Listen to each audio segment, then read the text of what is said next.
आप, मैं हूं आपके साथ पलक शर्मा। वक्त हो गया उत्तर प्रदेश उत्तराखंड की बड़ी खबरों का, तो आइए रुक करते हैं इन प्रमुख खबरों की ओर, जहां पहली खबर चंदौली से है।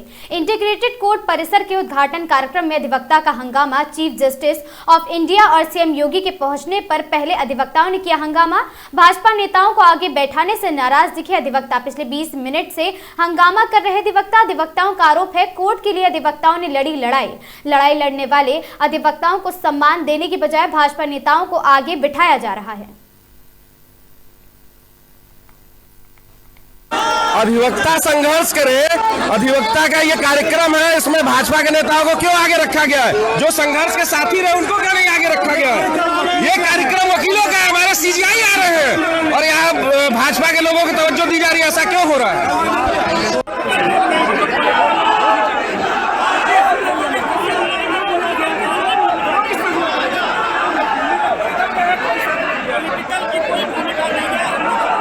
भाई कार्यक्रम हमारा है, हमारे मुख्य अतिथि आ चुके हैं, क्या आप लोग शुरू कर दिए?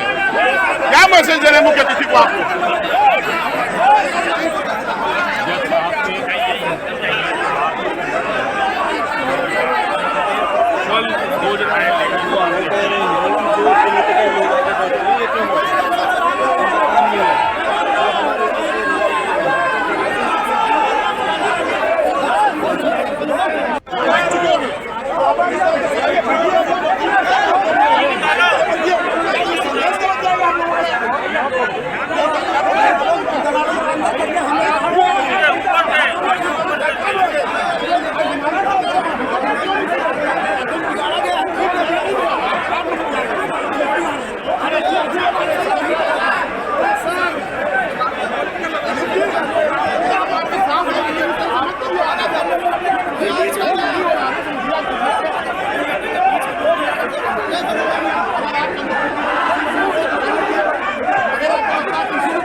सही बात है,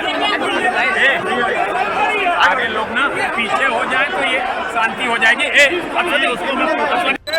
खुशी होनी चाहिए। आप लोग पढ़े लिखे हैं, लेकिन अगर हम ये काम करेंगे, जो हम करने जा रहे हैं, ये कर रहे हैं, एक गलत समाज मैसेज जाएगा।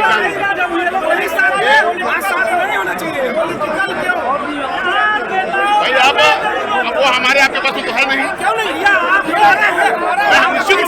मैं निश्चित रूप से खबर मिर्जापुर से है, जहां मिर्जापुर में 2 दिवसीय आरपीएल मेमोरियल लीग कबड्डी प्रतियोगिता प्रीमियम लीग कबड्डी प्रतियोगिता रायपुर गांव में आयोजित की जा रही है, जिसमें फाइनल मुकाबला गौरा कला वाराणसी की मिनी स्टेडियम मेडिया चुनार के बीच खेला जाएगा, जिसमें गौरा कला वाराणसी की टीम विजेता रही। इस कार्यक्रम के मुख्य अतिथि के रूप में डॉक्टर सुनील सिंह पटेल समाजवादी पार्टी के जिला उपाध्यक्ष रहे और कार्यक्रम आयोजकों द्वारा आए अतिथियों का माल्यार्पण कर अंग वस्त्र भेंट करते हुए स्वागत किया गया। वहीं मुख्य अतिथि द्वारा खिलाड़ियों में परिचय प्राप्त करने के बाद खेल का शुभारंभ किया गया। वहीं मुख्य अतिथि ने अपने संबोधन में कहा कि खेल हमारे जीवन में अति महत्वपूर्ण है। खेल से शरीर फुर्तीला रहता है और मन मस्तिष्क स्वस्थ रहता है। और साथ ही उन्होंने कहा कि आज ग्रामीण इलाकों में ही खिलाड़ी देश व प्रदेश का नाम रोशन कर रहे हैं। आप सभी लोग मेहनत करके आगे बढ़, एक न एक दिन सफलता जरूर आप सभी को मिलेगी।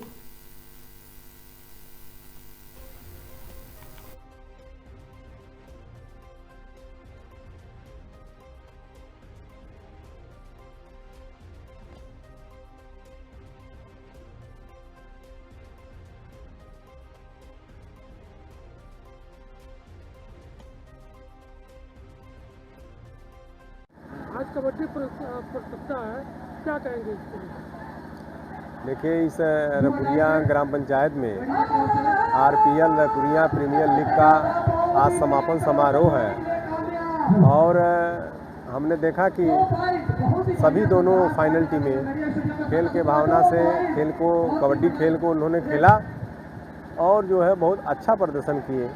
हम दोनों टीमों को बहुत बहुत बधाई और शुभ आशीर्वाद देते हैं कि ये लोग प्रदेश स्तरीय और नेशनल टीमों की जगह अपना स्थान लें। इन लोगों को बहुत शुभकामनाएं। खबर मिर्जापुर से है, जहां महाराष्ट्र में बीएमसी चुनाव पर आम आदमी पार्टी नेता संजय सिंह ने अपना बयान दिया है। चुनाव दर चुनाव भारतीय जनता पार्टी की ये जो जीत है उसके पीछे का फॉर्मूला कहीं एसआईआर कहीं स्याही बदलने का ही है, उसके बारे में गंभीरता से हम लोगों को सोचना होगा। उत्तर प्रदेश के मिर्जापुर पहुंचे आम आदमी पार्टी के राज्यसभा सांसद संजय सिंह ने सामाजिक न्याय पद यात्रा के जरिए शहर के शहीद उद्यान में पैदल सिटी क्लब पहुंचे और कार्यकर्ताओं को संबोधित किया। इस दौरान पत्रकारों से बात करते हुए संजय सिंह ने महाराष्ट्र में बीएमसी चुनाव में बीजेपी एनडीए की जीत की संभावना पर कहा कि अभी चुनाव परिणाम आने दीजिए, चुनाव दर चुनाव भारतीय जनता पार्टी की यह जीत, उसके पीछे का फॉर्मूला एसआईआर कहीं स्याही बदलने का, उसके बारे में भी गंभीरता से हमें सबको सोचना होगा। और साथ ही ईडी सीबीआई दो गुंडे हैं और साथ ही छुट्टा सांड है, जहां मन करता है वहीं घुस जाते हैं। ईडी कितना पीटती है दूसरों को, यह आपको दिखाई नहीं दे रहा है। अपने नेता का स्वागत करिए। जिस तरीके से मिर्जापुर की सरजमीन पर जन सैलाब उमड़ पड़ा था और जिस तरीके से आप लोगों ने सहयोग किया, इसके लिए आपका हृदय से धन्यवाद। सारे लोग, कोई खड़ा ना रहे, सारी कुर्सियों पर बैठ जाइए। आपसे आग्रह, यूथ फॉर डेमोक्रेसी के बिहार जो खड़े हैं वो कुर्सियों पे अपना सीट स्थान ग्रहण कर ले। सभी लोग इधर जितने लोग खड़े हैं सब देखिए, बिहार में एसआईआर के जरिए गड़बड़ी हुई थी, ये बात सबसे पहले अगर कहा है किसी ने तो मैंने कहा, और मैंने कहा था कि रिजल्ट क्या आने वाला है। और यूपी के भी एसआईआर पे मैं लगातार बोल रहा हूँ, 4.5 करोड़ वोट गायब हो गए और ये कोई छोटा मामला नहीं है। उत्तर प्रदेश के अंदर जो सूची राज्य निर्वाचन आयोग ने ग्राम पंचायत के चुनाव के लिए और नगर निकाय के चुनाव के लिए दिसंबर में जारी की, उसमें 17 करोड़ वोट हैं। और जो मोदी जी ने, ज्ञानेश कुमार ने और योगी जी ने विधानसभा चुनाव के लिए जारी की, उसमें 12 करोड़ 55 लाख वोट हैं। तो 4.5 करोड़ वोट कहां चले गए भाई? इतना बड़ा घोटाला। उसी राज्य के कर्मचारी, उसी राज्य के बीएलओ, वही योगी की सरकार विधानसभा की सूची में 12.5 करोड़ वोट दे रही है और नगर निकाय और पंचायत के चुनाव के लिए 17 करोड़ वोट दे रही है। तो ये सवाल नहीं पूछा जाना चाहिए कि घोटाला कैसे हो रहा है? योगी जी ने कहा हर बूथ पे 200 वोट बढ़ाएंगे, इसका मतलब करीब करीब 1,77,000 बूथ पे 3.5 करोड़ वोट बढ़ जाएगा, बीजेपी का काम हो जाएगा। ये सवाल मैं बार बार उठा रहा हूँ। यात्रा जो निकली है, मैं उसका उद्देश्य आपको बता देता हूँ, बाकी जो आपके सवाल है उसका जवाब दूंगा। 16 से लेके 22 तक, यानी कि आज शहीद उद्यान मिर्जापुर से यात्रा शुरू हुई है और 22 जनवरी को सारनाथ में इसका समापन होगा, काशी में। हमारा मुद्दा है रोजगार दो, सामाजिक न्याय दो। और अगर हम रोजगार दो की बात कर रहे हैं तो आज उत्तर प्रदेश बेरोजगारी के मामले में देश का नंबर 1 प्रदेश है। लाखों करोड़ रुपए का इन्वेस्टर समिट में इन्वेस्टमेंट दिखाया जाता है, लेकिन रोजगार नहीं है। प्रयागराज में लाठी नौजवानों पे, लखनऊ में लाठी नौजवानों पे, प्रदेश के अलग अलग हिस्सों में जब भी रोजगार मांगने के लिए नौजवान निकलता है उसको लाठी मिलती है। तो ये कैसे चलेगा? इसलिए हम लोगों ने इस यात्रा में अपनी मांग रखी है कि 18 साल से ऊपर के जो भी नौजवान हैं उनको रोजगार दो, वरना 10,000 रुपए बेरोजगारी भत्ता हर महीने नौजवानों को दो और उसके बदले 2 घंटे प्रतिदिन कोई भी सरकारी काम उनसे आप लीजिए।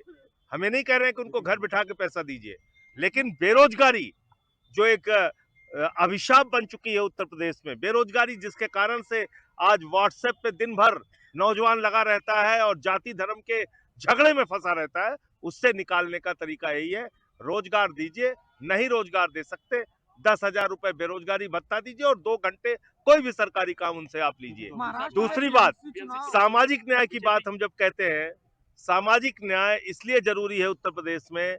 आज कहीं पासी समाज के बुजुर्ग को मंदिर पे पेशाब चटवाई जा रही है, कहीं सीआरपीएफ के जवान को घोड़ी पे नहीं बैठने दिया जाता, कहीं यादव समाज के व्यक्ति की चोटी काट ली जा रही है।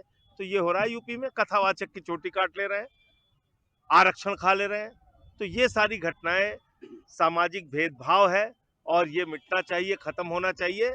संविधान अनिवार्य रूप से सरकारी स्कूलों में और प्राइवेट स्कूलों में पढ़ाया जाए, ये नियम लागू होना चाहिए। आपने बीएमसी का चुनाव बोला, बीएमसी का चुनाव आपने बोला, अभी पूरा परिणाम आने दीजिए तब उस पर प्रतिक्रिया दूंगा। लेकिन एक बात बहुत साफ है कि चुनाव दर चुनाव भारतीय जनता पार्टी की ये जो जीत है, उसके पीछे का जो उनका फार्मूला है, कहीं एसआईआर का, कहीं स्याही बदलने का, उसके बारे में भी गंभीरता से हम लोगों को सोचना होगा। वरना चुनावी राजनीति में घोटाले की जो राजनीति चल रही है, इससे चुनाव परिणाम एक पक्षी आएंगे और उसमें न्याय नहीं हो पाएगा। पश्चिम बंगाल में ममता बनर्जी ईडी आमने सामने हो गई है, फाइल कर रहे हो, सुप्रीम कोर्ट तक मामला ये पहुंच चुका है। देखिए, ईडी और सीबीआई दो गुंडे हैं मोदी जी के, और ये ऐसे छुट्टे गुंडे हैं जिनको हम लोग क्या यूपी में कहा जाता है छुट्टा सांड। तो ऐसा छुट्टा सांड हो गया है, जहां इनके मन लागत वहीं अपन घुस जाते हैं। तो बंगाल पहुंच गए, ये भी तो जा रहे हैं, बंगाल पहुंच गए।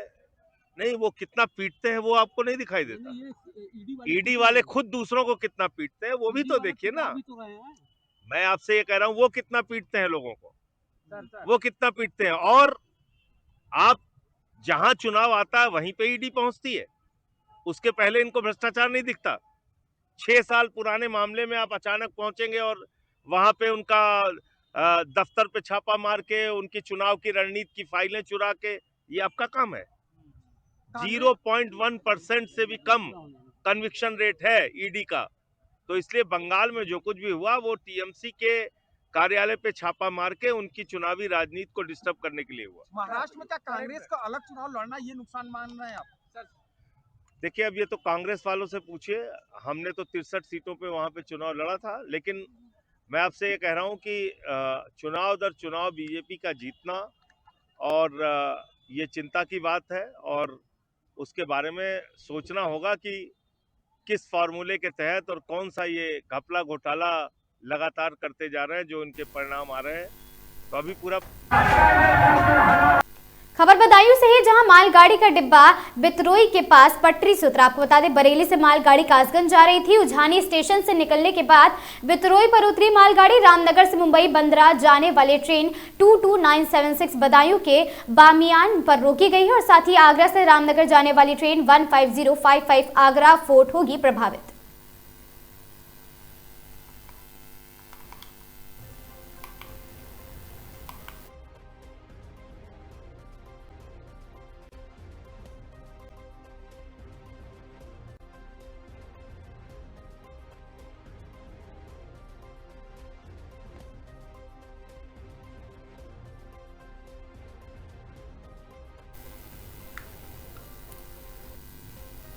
खबर चंदौली से है, जहां विभिन्न मांगों को लेकर मुख्यमंत्री से मिलने जा रहे सपा प्रतिनिधिमंडल का जिला प्रशासन ने उसे रोका है। सकलडीहा से सपा विधायक प्रभु नारायण सिंह यादव और सपा जिला अध्यक्ष सत्यनारायण राजभर के नेतृत्व में निकला था सपा नेताओं का हुजूम और जिले की बदहाल कानून व्यवस्था, बाढ़ पीड़ितों को मुआवजा नहीं मिलने सहित कई मांगों को लेकर मुख्यमंत्री से मिलने जा रहे थे। अलीनगर थाना क्षेत्र के सकलडीहा मोड़ पर जिला प्रशासन द्वारा रोके गए सभी सपा के नेता। आकर्षित सपा कार्यकर्ताओं नेताओं ने एसडीएम के लिए दिया है पत्रक और साथ ही सकलडीहा विधायक प्रभु नारायण यादव व सपा जिलाध्यक्ष सत्यनारायण राजभर ने एसडीएम को सौंपा पत्रक। कृषि प्रधान जनपद में किसानों व बिजली को लेकर सपा ने की है आवाज बुलंद। सपा का आरोप, बिचौलियों के जरिए धान खरीदा जा रहा है। मुख्यमंत्री सीएम योगी आदित्यनाथ जनपद दौरे को लेकर सपाइयों ने किया प्रदर्शन।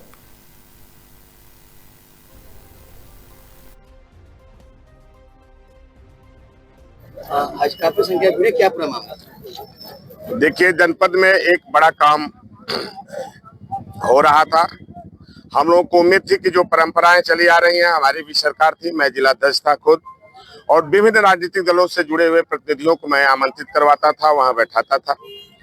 देश के इतने बड़े बड़े अधिकारी और सर्वोच्च हमारे न्यायपालिका के अधिकारी आ रहे हैं, मुख्यमंत्री आ रहे हैं, तमाम लोग आ रहे हैं, और विकास की यहाँ एक न्यायपालिका की नींव रखी जा रही है। और इलेक्टेड लोकसभा के उम्मीदवार जो जीते हैं हमारे पार्टी के सांसद बीरेंद्र सिंह जी, सकल यहाँ से माननीय विधायक प्रभु नारायण सिंह यादव जी, इन लोगों को आमंत्रित तक नहीं किया गया।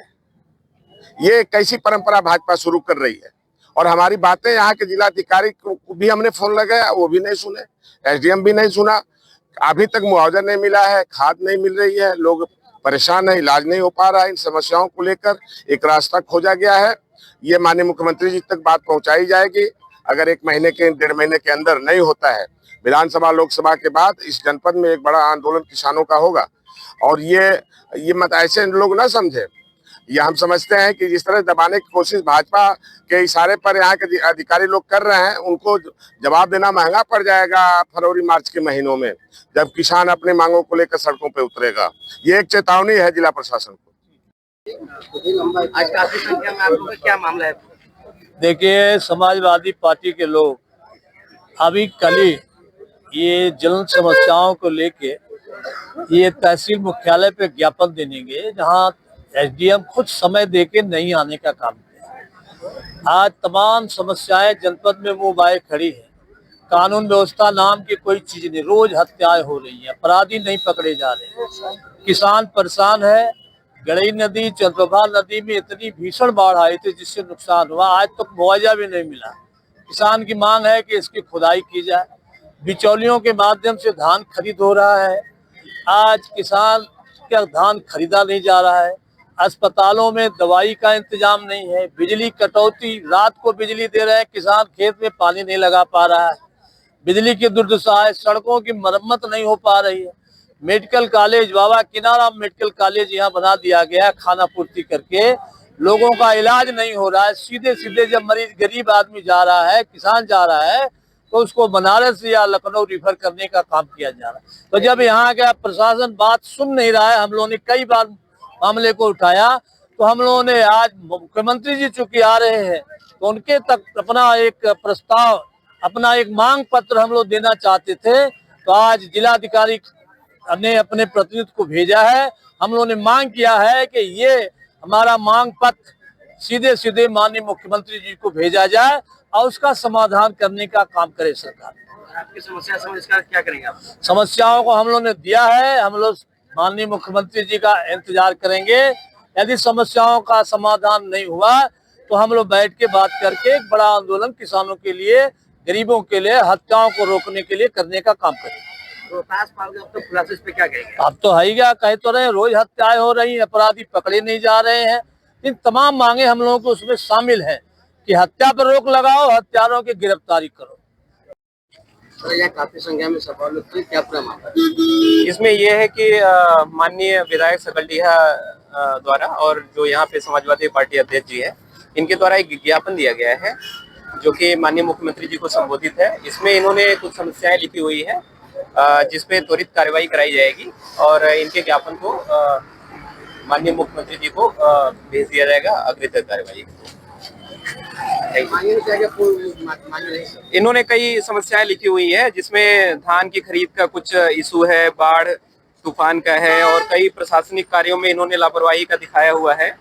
इसमें सड़क पर गड्ढा का निर्माण, जल जीवन मिशन के तहत इन्होंने खुदाई का दिखाया है और चंद्रप्रभा और गड़ई नदी के खुदाई में अविलंब कराया जा रहा है, इसके बारे में इन्होंने लिखा हुआ है। तो ये सब चीजें हैं, इसको प्रशासनिक रूप से। खबर महोबा से है, जहां महोबा में दबंगों का तांडव। बीएसएफ जवान के बुजुर्ग माता पिता पर जानलेवा हमला, घर में हमला कर और साथ ही मारपीट, पूरी वारदात सीसीटीवी कैमरे में कैद हुई है। अकेले पाकर बुजुर्ग दंपत्ति को पीटा गया है। महिला से मंगलसूत्र छीनने का आरोप। राजस्थान में तैनात बीएसएफ जवान बेटा गाँव में परिवार पर हमला, घायल बुजुर्ग जिला अस्पताल रेफर। वायरल वीडियो से इलाके में आक्रोश, बुजुर्ग ने थाने में दी नामजद आरोपियों के खिलाफ तहरीर। महोबकंड थाना क्षेत्र के टिकरिया गाँव का मामला।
खबर संभल से ही, जहां जनपद संभल में मकर संक्रांति के पर्व पर 11 कुंडीय गायत्री महायज्ञ का आयोजन किया गया। यज्ञ का संचालन व्यासपीठ आदरणीय श्री उमाचरण जी द्वारा किया गया है। यज्ञ के उपरांत विशाल भंडारे का आयोजन भी किया गया। विशाल भंडारे में अपार भीड़ देखने को मिली एवं यज्ञ एवं भंडारे का आयोजन संभल जनपद के हजरत नगर गढ़ी प्राचीन शिव मंदिर पर हुआ है। कार्यक्रम का आयोजन ज्ञानेंद्र दुबे, ज्ञानी राजीव कुमार शर्मा, भीष्म कुमार शर्मा, पूर्व जिला पंचायत अध्यक्ष भाजपा बसंत कुमार शर्मा, शशिकांत शर्मा, विपिन कुमार शर्मा, आचार्य जितेंद्र कुमार शर्मा, रामवीर सिंह, देवेंद्र सिंह, फौजी विनीत शर्मा आदि लोग वहां पर मौजूद रहे। मकर संक्रांति के पावन पर्व पर हजरत नगर गढ़ी प्राचीन शिव मंदिर पर तरह तरह के किए जाते हैं आयोजन।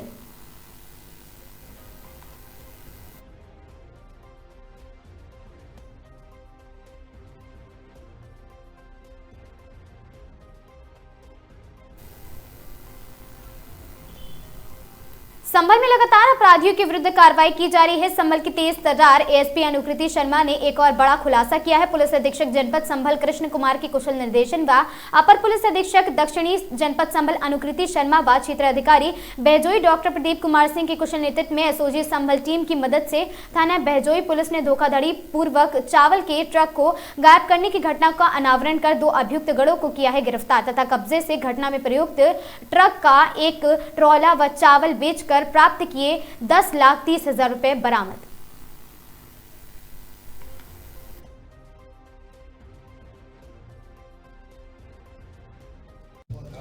तो दिनांक 23/11 को हमारे जनपद थाना बहजोई के अंदर एक घटना घटित हुई थी। उसके अंदर एक व्यक्ति जिनका नाम लोकेश है, जो बहजोई के अंदर चावल के व्यापारी हैं, उनके द्वारा अपना माल हरियाणा के लिए भेजा गया था, परंतु उनका माल 1/12 तक भी अपने गंतव्य स्थान पर नहीं पहुंचा था। इसी बात पे 1/12 को तहरीर थाना बहजोई में प्राप्त हुई लोकेश के द्वारा कि 2 व्यक्ति जिनका नाम कामिल और इनके छोटे भाई रेहान जो ट्रक ड्राइवर था, कामिल जो ट्रक ओनर है, वो सामान करीबन 60 किलो वजनी 888 कट्टे लगभग 533 क्विंटल चावल लेके मैं सामान ये लोग गायब हो गए हैं। जब ये सूचना मिली तो इस सूचना पे तत्काल मुकदमा पंजीकृत किया गया 478/2025 अंतर्गत धारा 318(4), 316(5), 303(2) BNS और टीम गठित की गई, जिसमें एसओजी सर्विलेंस थाना बहजोई की टीम थी और सीओ बहजोई ने इसको पूरी इन्वेस्टिगेशन को लीड किया था। ट्रक जिस रास्ते से गया उसको तस्दीक किया गया और इनके जो ट्रक के ओनर हैं और जो सामान जो ड्राइवर था रेहान, इनका पता मेरठ के रहने वाले इनके बारे में पता चला। सर्विलेंस के माध्यम से भी इनके नंबरों की जांच पड़ताल की गई। जब घर पे दबिश दी गई तो ये लोग नहीं मिले, मुखबिर मामूर किए गए और उनके द्वारा हमें कल सूचना प्राप्त हुई कि ये लोग घर पे आए और टीम भेजी जाए तो ये पकड़े जा सकते हैं। तो कल रात्रि में कल और आज की जो बीच की रात थी, इनको गिरफ्तार किया गया और इनके पास से जो इन्होंने चावल बेच के 10,30,000 रुपए इनसे बरामद हुए हैं।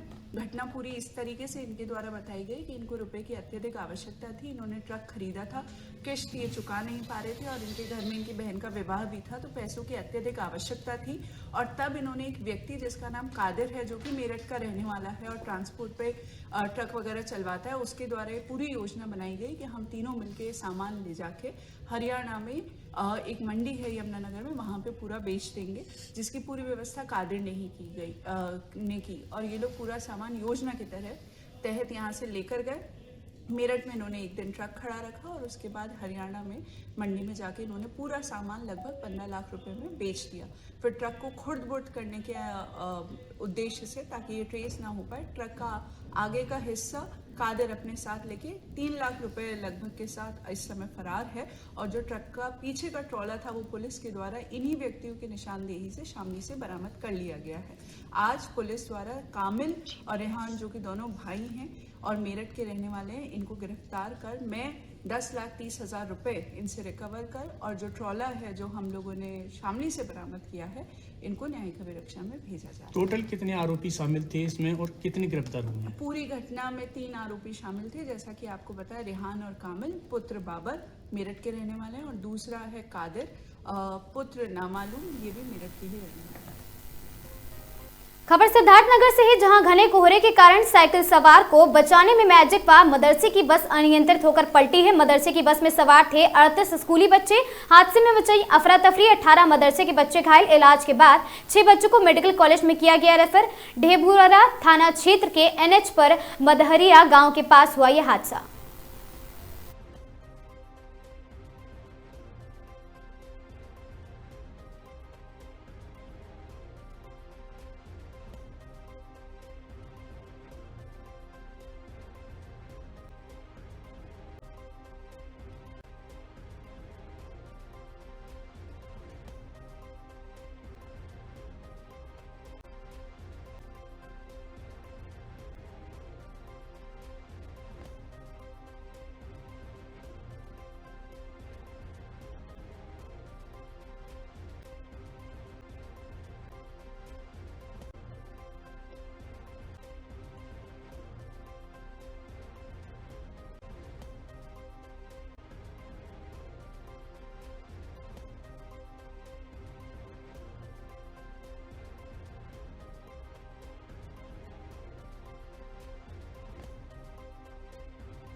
मुख्यमंत्री योगी आदित्यनाथ का 1 दिवसीय वाराणसी दौरा। काशी विश्वनाथ व काल भैरव दर्शन के साथ मणिकर्णिका घाट का करेंगे निरीक्षण।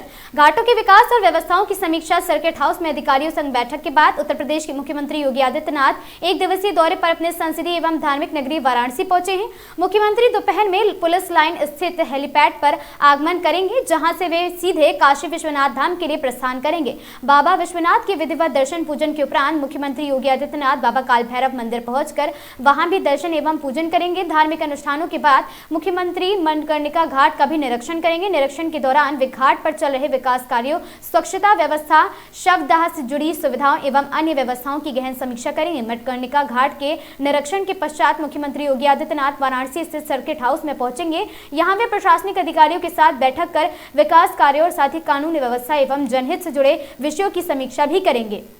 साथ ही मुख्यमंत्री के आगमन को लेकर प्रशासन द्वारा सुरक्षा के कड़े इंतजाम किए गए हैं। पुलिस एवं प्रशासनिक अधिकारी मौके पर तैनात रहेंगे और ताकि मुख्यमंत्री के कार्यक्रम सुचारू रूप से संपन्न हो सके।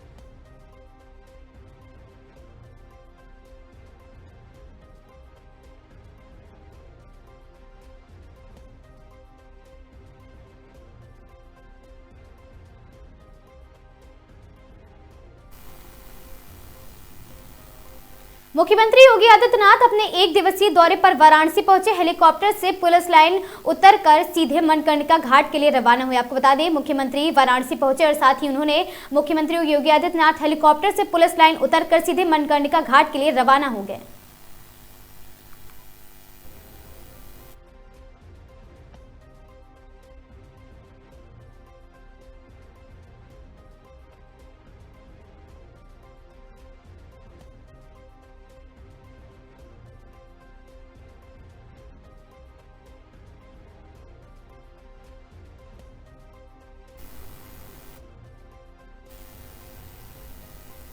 खबर शाहजहांपुर से है, जहां घने कोहरे के चलते पुलिस की डायल 112 गाड़ी हादसे का शिकार हो गई। मारपीट की सूचना पर जा रही डायल 112 की गाड़ी सड़क किनारे खाई में पलट गई है, जिसमें 3 पुलिसकर्मी घायल हो गए। यह हादसा शाहजहांपुर के थाना खुटार क्षेत्र का है। जानकारी के मुताबिक डायल 112 की टीम मारपीट की सूचना मिलने के बाद प्रसादपुर गाँव जा रही थी। इसी दौरान रास्ते में घना कोहरा छाया हुआ था, जिससे सड़क साफ दिखाई नहीं दे रही थी। स्थानीय लोगों के अनुसार पुलिस की गाड़ी की रफ्तार कुछ तेज थी, जिसके चलते वाहन कई बार पलटी खा गए। हादसे के बाद मौके पर मौजूद ग्रामीणों ने तत्काल मदद करते हुए घायल पुलिसकर्मियों को गाड़ी से बाहर निकाला। घायल पुलिसकर्मियों को तुरंत अस्पताल में भर्ती कराया गया, जहां उनका इलाज जारी है। घायलों में एक पुलिसकर्मी की हालत गंभीर बताई जा रही है। फिलहाल पुलिस प्रशासन पूरे मामले की जांच में जुटा है। कोहरे के चलते सड़क हादसों का खतरा लगातार बना हुआ है। प्रशासन की ओर से भी लोगों से सावधानी बरतने की अपील की जा रही है।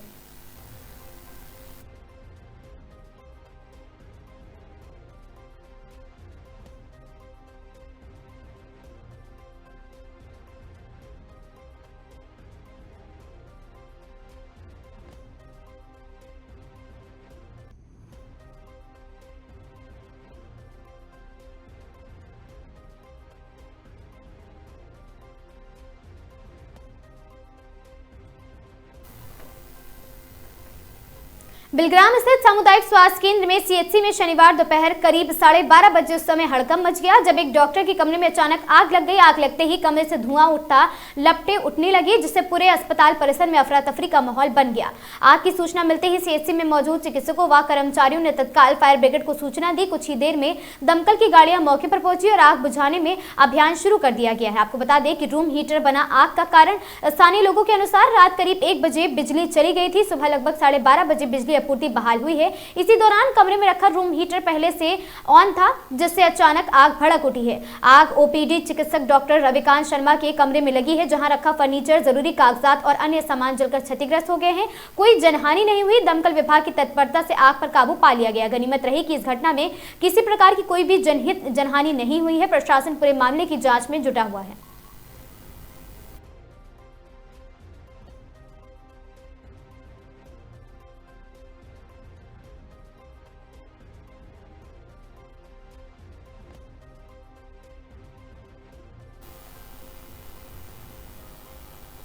खबर जनपद बदायूं की मूसाझाक थाना क्षेत्र के गांव मल्हापुर के रहने वाले विजेंद्र सिंह ने लगभग 2.5 वर्ष पहले अपनी 25 वर्षीय बेटी किरण की शादी उजानी थाना क्षेत्र के गांव सामंती नगला के रहने वाले राहुल पुत्र दलबीर के साथ धूमधाम से की थी। शादी के बाद किरण ने एक पुत्री को जन्म दिया और जीवन यापन सही से कटने लगा। इसी बीच लगभग 3 माह पहले किरण दोबारा से गर्भवती हुई तो उसके ससुराल वालों ने किसी डॉक्टर के यहाँ नाजायज अल्ट्रासाउंड करवा दिया, जिसमें डॉक्टर ने अल्ट्रासाउंड के माध्यम से बताया कि पेट में किरण की बच्ची है। और परिवार वालों को जब पेट में बच्ची होने की जानकारी हुई तो उन्होंने किसी डॉक्टर के यहाँ किरण का गर्भपात करवा दिया। गर्भपात होते ही उसका रक्तस्राव शुरू हो गया, जिससे उसकी हालत बिगड़ती चली गई और साथ ही ससुराल वालों ने उसका उपचार भी कराया, मगर मुख्यालय के डॉक्टरों ने गंभीर हालत को देखते हुए हायर सेंटर बरेली रेफर कर दिया है। बरेली हायर सेंटर में उपचार के दौरान उसकी मौत हो गई। सूचना मिलते ही मायके वाले भी वहां पहुंच गए और उन्होंने ससुराल वालों पर आए दिन दहेज की डिमांड करना और गर्भपात कराने का आरोप लगाकर पुलिस को सूचना दी है। मौके पर पुलिस ने किरण के शव को कब्जे में लेकर पोस्टमार्टम के लिए भेज दिया है। मैं आपका मेरा नाम सतवीर। कहाँ के रहने वाली हो? निवासी ग्राम मल्लापुर। क्या मामला है जो तुम्हारी बहन की? ये मामला सर ऐसा है, मेरी बहन से बोलचाल नहीं थी 2-3 साल से। प्लस इन्होंने अल्ट्रासाउंड कराया था किसी प्राइवेट डॉक्टर से कराने के बाद उसमें लड़की आई थी। लड़की आने के बाद प्लस फिर किसी डॉक्टर ने उसने कहा कि इसमें लड़की है। लड़की के बाद फिर वो कराया गया है, उसमें फिर इसने सफाई करवाई। सफाई करवाने के अलावा फिर इसमें ब्लीडिंग शुरू हुई। ब्लीडिंग शुरू होने के बाद मुझे कोई खबर नहीं मिली। ऐसे इधर उधर दिखाते रहे ऐसे हॉस्पिटलों में। प्लस फिर रात के 2 बजे मेरे फ़ोन आया कि तुम्हारी बहन की तबीयत ख़राब है। फिर मैंने अपना छोटा भाई भेजा। मेरा छोटा भाई गया, फिर रात में ये रहा साथ। सुबह के लिए मैं भी गया था, मगर मेरी बहन मुझे देखने के लिए नहीं मिली। फिर मैं वापस चला आया और फिर दूसरे दिन तो ये बोलते रहे कि सही है, मगर सही होने शाम को मुझे पता चला कि तुम्हारी बहन खत्म हो गई। क्यों कराया इन्होंने गर्भपात? गर्भपात इन्होंने इस चक्कर में कराया है, किसी डॉक्टर ने कह दी कि लड़की है इसके पेट में, लड़का नहीं है। इस चक्कर में इन्होंने गर्भपात कराया है। वो डॉक्टर ने गवाही दे रही है। पहले क्या बच्चा था? पहले लड़की। पहले भी लड़की थी? लड़की यहाँ। और दहेज भी मेरे पिताजी धूमधाम से किया था। बुलेट मोटरसाइकिल, लर, अंगूठी, जो भी सिस्टम से सब दिया गया है। नाम क्या था बहन का? बहन का नाम है किरण। और पति का? राहुल। उत्तर प्रदेश अमरोहा जिले में उस वक्त मानवता की मिसाल देखने को मिली जब एक रोडवेज बस में बैठे दर्जनों से ज्यादा यात्री सड़क दुर्घटना में घायल हो गए। शुक्रवार की रात्रि लगभग 11:30 बजे समय थाना क्षेत्र गजरौला के नेशनल हाईवे 9 पर पुलिस क्षेत्र अधिकारी कार्यालय के निकट एक रोडवेज बस मुरादाबाद की दिशा से दिल्ली की दिशा जाते हुए एक अज्ञात वाहन से टकरा गई। रोडवेज बस में बैठे दर्जनों से ज्यादा यात्री घायल हो गए, जिसमें मासूम बच्चे भी थे और रोडवेज बस क्षतिग्रस्त हो गई। दुर्घटना के धमाके की आवाज सुनकर अपने घर से बाहर निकल देखे तो रोडवेज बस में चीख पुकार मच रही थी। चीख पुकार की आवाज सुनकर किसी तरह कड़ी मशक्कत के बाद स्थानीय लोगों की मदद से घायलों को बाहर निकाला गया है और उन्हें स्वास्थ्य केंद्र ले जाया गया। आपको बता दें, गनीमत रही कि इस सड़क हादसे में किसी की हताहत होने की कोई खबर नहीं है। पुलिस ने यातायात व्यवस्था को सुचारू रखने के लिए तुरंत क्रेन बुलवाकर क्षतिग्रस्त रोडवेज बस को सड़क से हटवा दिया है। इस त्वरित और साथ ही संवेदनशील पहल की स्थानीय लोगों ने जमकर प्रशंसा की। लोगों का कहना है समय रहते मदद मिलने से घायलों की स्थिति और बिगड़ने से बच गई है।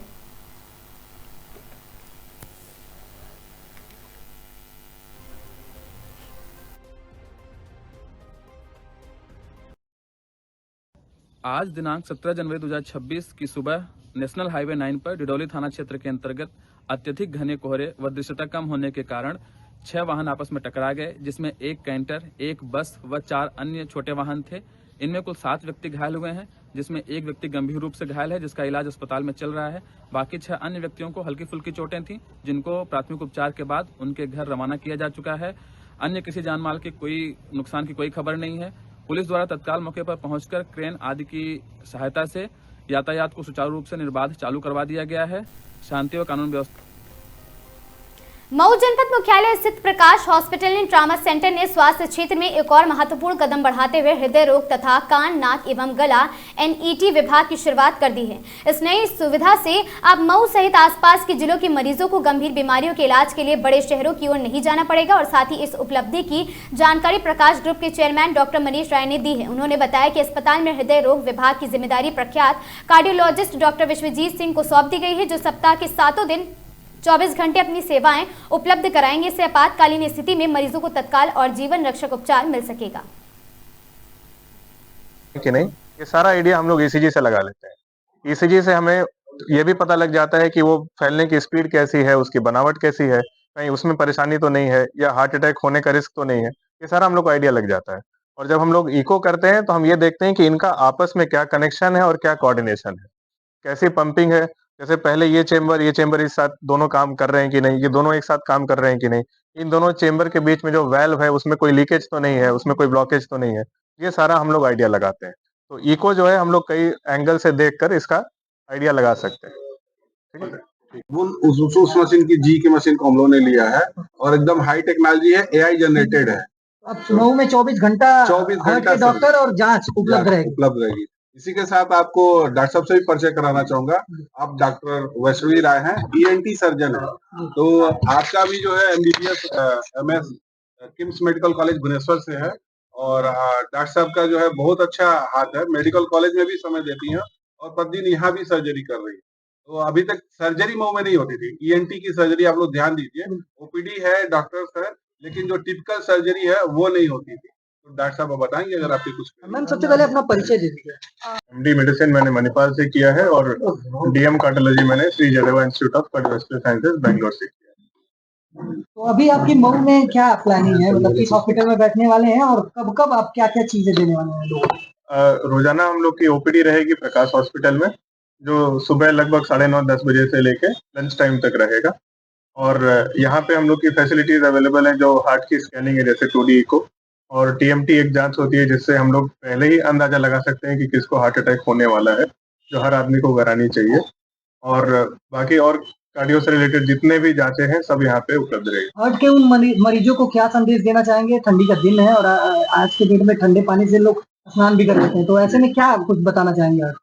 हार्ट के मरीजों को ठंड में स्पेशली इन चीजों का ध्यान रखता रहता है कि जिन लोगों को ऑलरेडी BP की समस्या है, शुगर की समस्या है, और अगर वो उनका ठंड में BP ज्यादा होने का चांस ज्यादा रहता है, अगर वो ठंड में ठंडे पानी से नहाते हैं इन चीजों का, तो रेगुलर उनको चेकअप कराना थोड़ा ठंड के समय जरूरी है। उसके हिसाब से हमें दवा थोड़ी चेंज करना, बदलना और देखना पड़ता है। देखा जाए तो ज्यादातर जो है लोग यहाँ से इको के लिए लखनऊ जाते थे जी में, और यहाँ इको की सुविधा मिल रही है, क्या कहना है? इको यहाँ पे हम लोगों की जैसे इको में भी कई वेराइटी होती है। तो जैसे एक होता है 2D इको, जो हम नॉर्मल इको कराते हैं, जो हर काफी जगहों पे इस समय उपलब्ध है। मगर हम लोग की मशीन में स्पेशल चीज क्या है कि यहाँ पे चीजें ज्यादा AI रिलेटेड और ऑटोमेटेड है। उससे हम लोग स्ट्रेन इमेजिंग, हार्ट की क्या पंपिंग है, हर एक चेंबर को अच्छे से डिटेल में देखना, ये सारा इस वाले सॉफ्टवेयर के साथ संभव है, जो कि पूर्वांचल वाली तरफ इस समय ऐसी इको मशीन नहीं है। पूर्वांचल के लोगों को ये काफी लाभ मिलेगा। जी जी। डॉक्टर साहब, आपने कहा कि पहले पता लगाया जा सकता है, ऐसे में लक्षण क्या होंगे अगर ऐसे कोई मरीज है? कुछ ज्यादातर केसेस में, क्योंकि आप देखिए पैसों की कमी तो लोगों के पास है नहीं, क्योंकि कई जितने भी आपके एक्टर्स हैं, एक्ट्रेसेस हैं, किसी को भी हार्ट अटैक इस समय आजकल हो जाता है। मगर ये चीज का अंदाजा लगाने के हमारे पास कई टेस्ट होते हैं। जैसे हार्ट का एक TMT जो मस्ट है, वो हार्डली हम लोग 10-15 मिनट में किसी भी पेशेंट का कर सकते हैं। और वो चलने फिरने वाला जो आदमी थोड़ा भी तेज चल सकता है, वो आदमी हमारे यहाँ पे TMT करा सकता है। दूसरी जांच जो होती है वो है ECG। ECG में क्या है कि पहले से पैदाइशी तौर पे भी हार्ट में कुछ बनावट अलग होती है, वो उन लोगों को नॉर्मली नहीं पता लगता है। अचानक से बस नींद में जब वो सोने जाते हैं, अचानक से उनका हार्ट रुक जाता है। जब तक हॉस्पिटल वो पहुंचते हैं उनकी डेथ हो चुकी होती है, तब हमारे हाथ में कुछ रहता नहीं है। तो इससे बचने का सिर्फ 2 ही 3 ऑप्शन है कि आप पहले से एटलीस्ट जिंदगी में एक बार सबको, चाहे स्वस्थ लोग ही हो, एक बार उनको हार्ट की जांच अपनी करा लेनी चाहिए। सबसे बेस्ट जांच क्या है हार्ट की स्वस्थता के लिए, ईसीजी है या इको को माना जाए?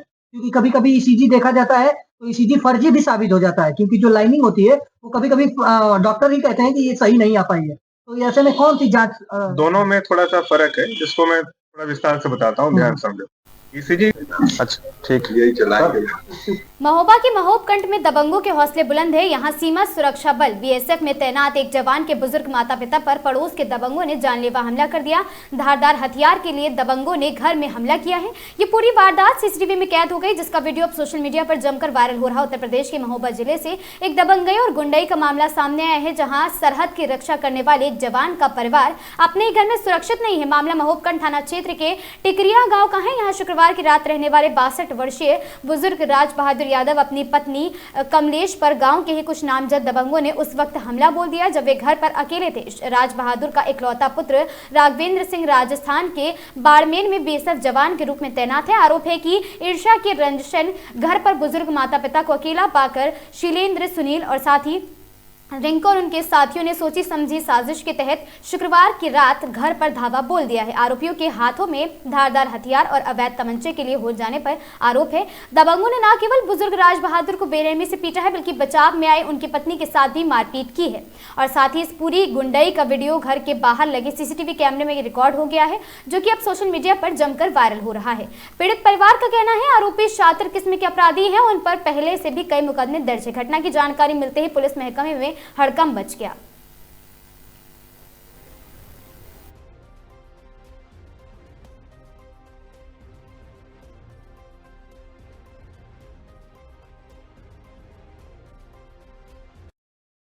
हमारे साथ की शीलन, सुनील और टिंकू, रिंकू और भज्जू और बकाया हम देख नहीं पाया, कोको था, बकाया हमने पहचान नहीं पाया। काय मारा का होगा?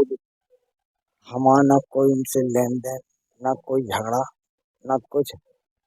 जरा सा झगड़ा था, थोड़ी एक खदनिया थी मेरी, हमने खदनिया दूसरे को दे दी थी गोबर डालने के लिए कि हमारा लड़का रात में है, रखत भाई तुम डाल लो भैया खदनिया, ये बात है।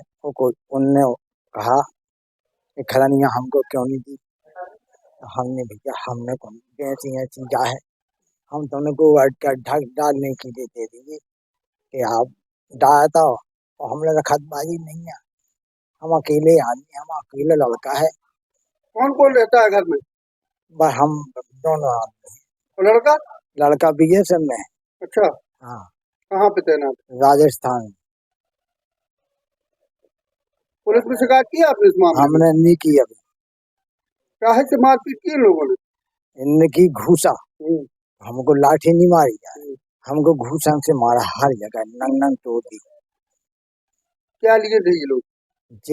लेते हुए बगल में कट्टा दबाए थे और चाकू दे इसके जान से मार दो, इसका लड़का थे जान से मार दो बिल्कुल। हम गए थे पता, हमें नहीं पता कि इनने क्या कहो हमारे। फिर किसने बचाया आपको? हमको किसी इंसान ने नहीं बचाया, अपने आप।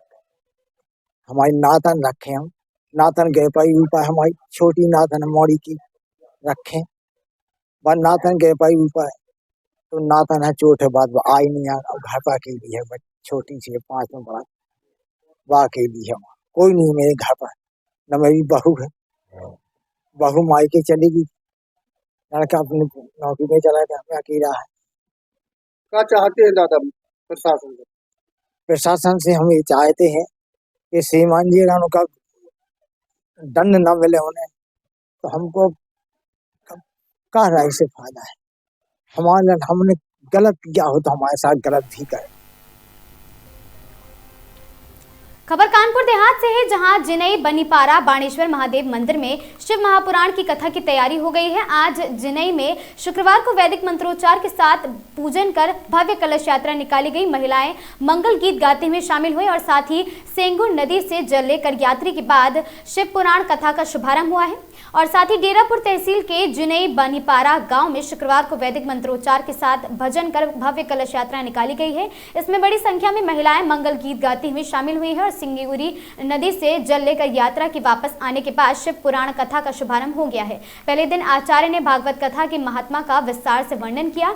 जुनई बनीपारा गांव में शुक्रवार को आचार्य पंडित प्रदीप मिश्रा कानपुर वाले ने वैदिक मंत्रोच्चार के साथ घाट पर पूजन किया है। इसके बाद कलश यात्रा का भी शुभारंभ हुआ है। पहले दिन आचार्य राघव मिश्रा सिहोरी वाले ने शिव पुराण कथा का महत्व बताया है और साथ ही यह अमर कथा है जिसको भगवान शंकर की माता पार्वती को सुनाया था। उन्होंने कहा कि इस पावन कथा को एकाग्रचित्त होकर सुनना मात्र से ही मानव का कल्याण मोक्ष की प्राप्ति को ओर जाता है। और साथ ही आयोजन समिति के अध्यक्ष गौरव सिंह सेंगर, लल्लन गुप्ता, सुनील तिवारी, राम किशन, आशुतोष अग्निहोत्री आदि लोग वहां पर मौजूद रहे।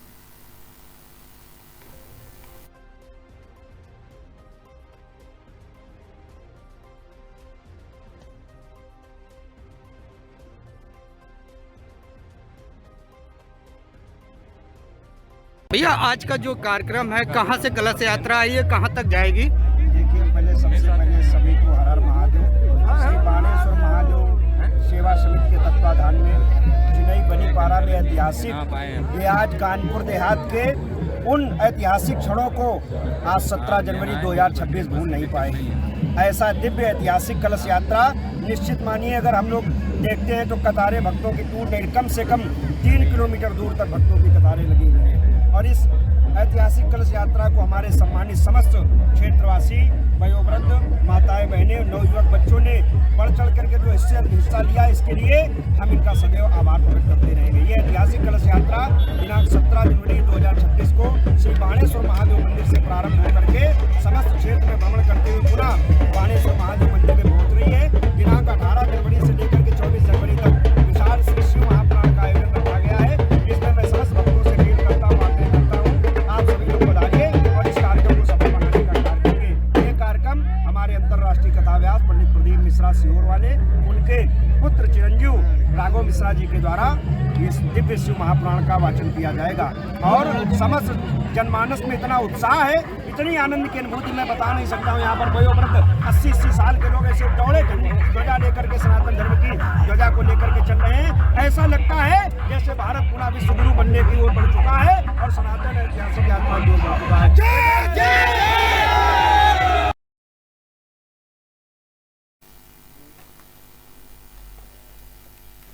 खबर चित्रकूट से है, जहां भू माफियाओं की दबंगई और प्रशासन की ढिलाई का नतीजा ग्राम सेमरा निवासी किसान श्यामजी पाठक की लगभग 2 बीघा जमीन गाटा संख्या 1146 घा और साथ ही बरगढ़ को भू माफिया ननकू खा व उनके पुत्र ने कब्जा कर मकान खड़ा कर दिया है। किसान की गुहार है आपत्ति को दरकिनार करते हुए निर्माण कार्य दिन दहाड़े पूरा कर लिया जाए। पीड़ित का आरोप है कि 2 माह पहले बरगढ़ थाने में शिकायत कर कार्य रुकवाया गया था, मगर पिता की तबीयत खराब होने से फायदा उठाकर माफियाओं के मौके पर चुपकर कब्जा कर लिया है। शेष जमीन पर कब्जा के लिए ईंट बालू गिरवा दी गई है। विरोध करने पर भद्दी गालियां व जान से मारने की धमकी दिए जाने के आरोप भी लगाए गए हैं। थक हार कर पीड़ित ने तहसील समाधान दिवस में जिलाधिकारी पुलकित गर्ग को प्रार्थना पत्र देकर हस्तक्षेप व अवैध कब्जा हटवाने की मांग की है। किसान ने सवाल उठाया कि आखिरकार भू माफियाओं की हनक से कौन निपटेगा और साथ ही कानून कब जागेगा।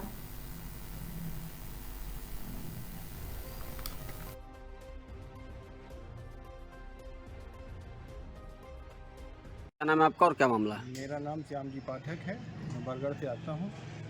मेरी एक ज़मीन है बरगढ़ में 1146 घा नंबर, लमसम 2 बीघे के करीब ज़मीन है। मैंने जिससे ख़रीदा था वो ननकू खां और उसके पुत्रों द्वारा, उनके भाइयों द्वारा जो है उसमें अवैध कब्जा करे रहे हैं। हमको हमारा कब्जा नहीं दे रहे हैं। जो से इसमें बाकी 1 महीना पहले जो है हमने थाना तहसील क्या कहते हैं थाना दिवस में हमने सूचना दिया था और उस सूचना के द्वारा 1-2 दिन के लिए काम रोका गया था। उसमें 1-2 दिन बाद जो है हमारे पिताजी बीमार हो गए। उसमें जो है वो अपना लिंटर डलवा लिया, घर बना लिया, पूरा छत पड़वा लिया। जो शेष ज़मीन पड़ी हुई है उसमें हम कब्जा करने गए तो उसमें जो उसका बालू गिरा हुआ है, 2 टन बालू है, ईंटा है, टैंकर वगैरह है। आज काम लगाने की स्थिति में था, काम नहीं लगा है उसका आज। और हम चाहते हैं कि शासन प्रशासन द्वारा हमारी वो शेष ज़मीन जो है कब्जा दिलाया जाए हमको। और वहाँ जाते हैं तो गाली गलौज मारपीट इन तीन की नौबत आ जाती है। वहाँ से हम खदेड़ दिया जाता है। उनकी औरतें, बहुएँ, पतुएँ, नातियाँ जितनी भी हैं वो तब तमाम और दूसरे रिश्तेदारों को बुला करके जो है वहाँ इस तरह का अब फैलाया जा रहा है। आप तहसील दिवस आए हैं डीएम साहब को ज्ञापन देने, तो क्या आश्वासन मिला? तहसील दिवस में जो है आज डीएम साहब को भी ज्ञापन दिए हैं और उन्होंने आश्वासन दिया है हालांकि, और इसके पहले भी हम 2 बार दे चुके हैं तहसील दिवस में, तो हमारी कोई सुनवाई नहीं हुई। हम चाहते यही हैं कि शासन प्रशासन से हमको जो है न्याय की भीख चाहते हैं कि हमको न्याय मिले और हमको हमारी ज़मीन जो है मिले। मऊ जनपद मुख्यालय स्थित प्रकाश हॉस्पिटल एंड ट्रामा सेंटर ने स्वास्थ्य क्षेत्र में एक और महत्वपूर्ण कदम बढ़ाते हुए हृदय रोग तथा कान, नाक एवं गला एनईटी विभाग की शुरुआत कर दी है। इस नई सुविधा से अब मऊ सहित आसपास के जिलों के मरीजों को गंभीर बीमारियों के इलाज के लिए बड़े शहरों की ओर नहीं जाना पड़ेगा। इस उपलब्धि की जानकारी प्रकाश ग्रुप के चेयरमैन डॉक्टर मनीष राय ने शनिवार को दी है। की तरफ और नीचे की तरफ फैलता है। तो जो आप लोग पहले ईसीजी का पूछ रहे थे, तो कहाँ से वो सिग्नल बना है, कितनी स्पीड से गया है, नीचे कब पहुंचा है, और नीचे के दोनों चेम्बर्स हैं वो आपस में कोऑर्डिनेटेड पंप कर रहे हैं कि नहीं, ये सारा आइडिया हम लोग ईसीजी से लगा लेते हैं। ईसीजी से हमें ये भी पता लग जाता है कि वो फैलने की स्पीड कैसी है, उसकी बनावट कैसी है, कहीं उसमें परेशानी तो नहीं है या हार्ट अटैक होने का रिस्क तो नहीं है, ये सारा हम लोग को आइडिया लग जाता है। और जब हम लोग इको करते हैं तो हम ये देखते हैं कि इनका आपस में क्या कनेक्शन है और क्या कोऑर्डिनेशन है, कैसी पंपिंग है। जैसे पहले ये चेंबर एक साथ दोनों काम कर रहे हैं कि नहीं, कि दोनों एक साथ काम कर रहे हैं कि नहीं, इन दोनों चेंबर के बीच में जो वेल्व है उसमें कोई लीकेज तो नहीं है, उसमें कोई ब्लॉकेज तो नहीं है, ये सारा हम लोग आइडिया लगाते हैं। तो इको जो है हम लोग कई एंगल से देखकर इसका आइडिया लगाते हैं। नमस्कार, मैं डॉक्टर मनीष कुमार राय, चेयरमैन प्रकाश हॉस्पिटल, और हमारे हॉस्पिटल में 2D इको की सुविधा प्रारंभ हुई है और डॉक्टर विश्वजीत सिंह हैं जो कि डीएम कार्डियोलॉजी हैं, तो ये 24 घंटे अपनी सेवाएं दे रहे हैं। और इको के साथ साथ हम लोग जल्दी ही कैथ लैब भी स्टार्ट कर रहे हैं, जिससे एंजियोग्राफी, एंजियोप्लास्टी, तमाम तरह की सुविधाएं जो हार्ट की थी, जो मऊ में संभव नहीं था लोगों को, वो सुविधा हम लोग अभी यहाँ स्टार्ट कर रहे हैं। तो डॉक्टर साहब कहाँ के हैं, कब से बैठ रहे हैं? मैं मऊ जिले का ही हूँ और हम लोग की पढ़ाई अनुसार मैंने MBBS BHU से किया है और MD मेडिसिन मैंने मणिपाल से किया है और DM कार्डियोलॉजी मैंने Shri Jayadeva institute of cardiovascular sciences Bangalore से किया है। तो अभी आपकी मऊ में क्या प्लानिंग है, मतलब किस हॉस्पिटल में बैठने वाले हैं और कब कब आप क्या क्या चीज़ें देने वाले हैं लोगों को? रोजाना हम लोग की OPD रहेगी प्रकाश हॉस्पिटल में, जो सुबह लगभग 9:30-10 बजे से लेके लंच टाइम तक रहेगा। और यहाँ कैसे पता करेंगे कैसे क्या होगा? देखो, जैसे ये हार्ट है हम लोग जी, तो इसमें नॉर्मली क्या होता है कि ये वाला जो भाग है, जिसको हम लोग अपने मेडिकल टर्म में राइट एट्रियम बोलते हैं, जो हार्ट में पंप करने का जो सिग्नल है वो लगभग इसी के पास एक एरिया होता है, वहाँ से जनरेट होता है। इसके बाद में वो सिग्नल दूसरी तरफ और नीचे की तरफ फैलता है। तो जो आप लोग पहले ईसीजी का पूछ रहे थे, तो कहाँ से वो सिग्नल बना है, कितनी स्पीड से गया है, नीचे कब पहुंचा है, और नीचे के दोनों चेम्बर्स हैं वो आपस में कोऑर्डिनेटेड पंप कर रहे हैं कि नहीं, ये सारा आइडिया हम लोग ईसीजी से लगा लेते हैं। ईसीजी से हमें ये भी पता लग जाता है कि वो फैलने की स्पीड कैसी है, उसकी बनावट कैसी है, कहीं उसमें परेशानी तो नहीं है या हार्ट अटैक होने का रिस्क तो नहीं है, ये सारा हम लोग को आइडिया लग जाता है। और जब हम लोग इको करते हैं तो हम ये देखते हैं कि इनका आपस में क्या कनेक्शन है और क्या कोऑर्डिनेशन है, कैसी पंपिंग है। जैसे पहले ये चेंबर एक साथ दोनों काम कर रहे हैं कि नहीं, कि दोनों एक साथ काम कर रहे हैं कि नहीं, इन दोनों चेंबर के बीच में जो वेल्व है उसमें कोई लीकेज तो नहीं है, उसमें कोई ब्लॉकेज तो नहीं है, ये सारा हम लोग आइडिया लगाते हैं। तो इको जो है हम लोग कई एंगल से देखकर इसका आइडिया लगा सकते हैं। नमस्कार, मैं डॉक्टर मनीष कुमार राय, चेयरमैन प्रकाश हॉस्पिटल, और हमारे हॉस्पिटल में 2D इको की सुविधा प्रारंभ हुई है और डॉक्टर विश्वजीत सिंह हैं जो कि डीएम कार्डियोलॉजी हैं, तो ये 24 घंटे अपनी सेवाएं दे रहे हैं। और इको के साथ साथ हम लोग जल्दी ही कैथ लैब भी स्टार्ट कर रहे हैं, जिससे एंजियोग्राफी, एंजियोप्लास्टी, तमाम तरह की सुविधाएं जो हार्ट की थी, जो मऊ में संभव नहीं था लोगों को, वो सुविधा हम लोग अभी यहाँ स्टार्ट कर रहे हैं। तो डॉक्टर साहब कहाँ के हैं, कब से बैठ रहे हैं? मैं मऊ जिले का ही हूँ और हम लोग की पढ़ाई अनुसार मैंने MBBS BHU से किया है और MD मेडिसिन मैंने मणिपाल से किया है और DM कार्डियोलॉजी मैंने Shri Jayadeva institute of cardiovascular sciences Bangalore से किया है। तो अभी आपकी मऊ में क्या प्लानिंग है, मतलब किस हॉस्पिटल में बैठने वाले हैं और कब कब आप क्या क्या चीज़ें देने वाले हैं लोगों को? रोजाना हम लोग की OPD रहेगी प्रकाश हॉस्पिटल में, जो सुबह लगभग 9:30-10 बजे से लेके लंच टाइम तक रहेगा। और कैसे पता करेंगे कैसे क्या होगा? देखो जैसे ये हार्ट है हम लोग का, तो इसमें नॉर्मली क्या होता है कि ये वाला जो भाग है जिसको हम लोग अपने मेडिकल टर्म में राइट एट्रियम बोलते हैं, जो हार्ट में पंप करने का जो सिग्नल है वो लगभग इसी के पास एक एरिया होता है, वहां से जनरेट होता है। खबर हरदोई से है, जहां DCM Shriram limited sugar unit Rupapur में शुक्रवार दिनांक 17 जनवरी 2026 को पत्रकार बंधुओं के सम्मान में एक भव्य समारोह का आयोजन किया गया। इस अवसर पर क्षेत्र के लगभग 40 पत्रकारों ने सहभागिता की। कार्यक्रम का मुख्य उद्देश्य रूपापुर चीनी मिल को आत्मनिर्भर बनाना और किसानों व मिल के बीच बेहतर समन्वय व खुलकर चर्चा करना रहा। समारोह को संबोधित करते हुए इकाई प्रमुख श्री संजीव कुमार तोमर ने कहा कि चीनी मिल और किसान विकास रूपी गाड़ी के दो पहिए हैं, दोनों के बिना प्रगति संभव नहीं है। उन्होंने किसान से गन्ने के रकबे के साथ साथ उत्पादकता बढ़ाने पर विशेष ध्यान देने की अपील की। उन्होंने बताया कि मिल क्षेत्र में ऐसे प्रगतिशील किसान सामने आए हैं जिन्होंने वर्ष 200 कुंटल प्रति बीघा तक पैदावार प्राप्त की है। इसके साथ ही आगामी पेराई सत्र में केन हार्वेस्ट और साथ ही गन्ना कटाई को बढ़ावा देने हेतु शासन को पत्र भेजा गया है। शासन ने सट्टा नीति में इसका प्रावधान भी कर लिया है, जिससे अगले वर्ष पर्ची कैलेंडर उसी अनुसार बनाया जाएगा। इस अवसर पर विभाग अध्यक्ष गन्ना ए सिद्दीकी ने किसानों के लिए मिल द्वारा चलाई जा रही योजनाओं की विस्तृत जानकारी ली। उन्होंने बताया कि इस वर्ष वसंतकालीन गन्ना बुआई में मिल किसानों को आकर्षक अनुदान दे रहे हैं।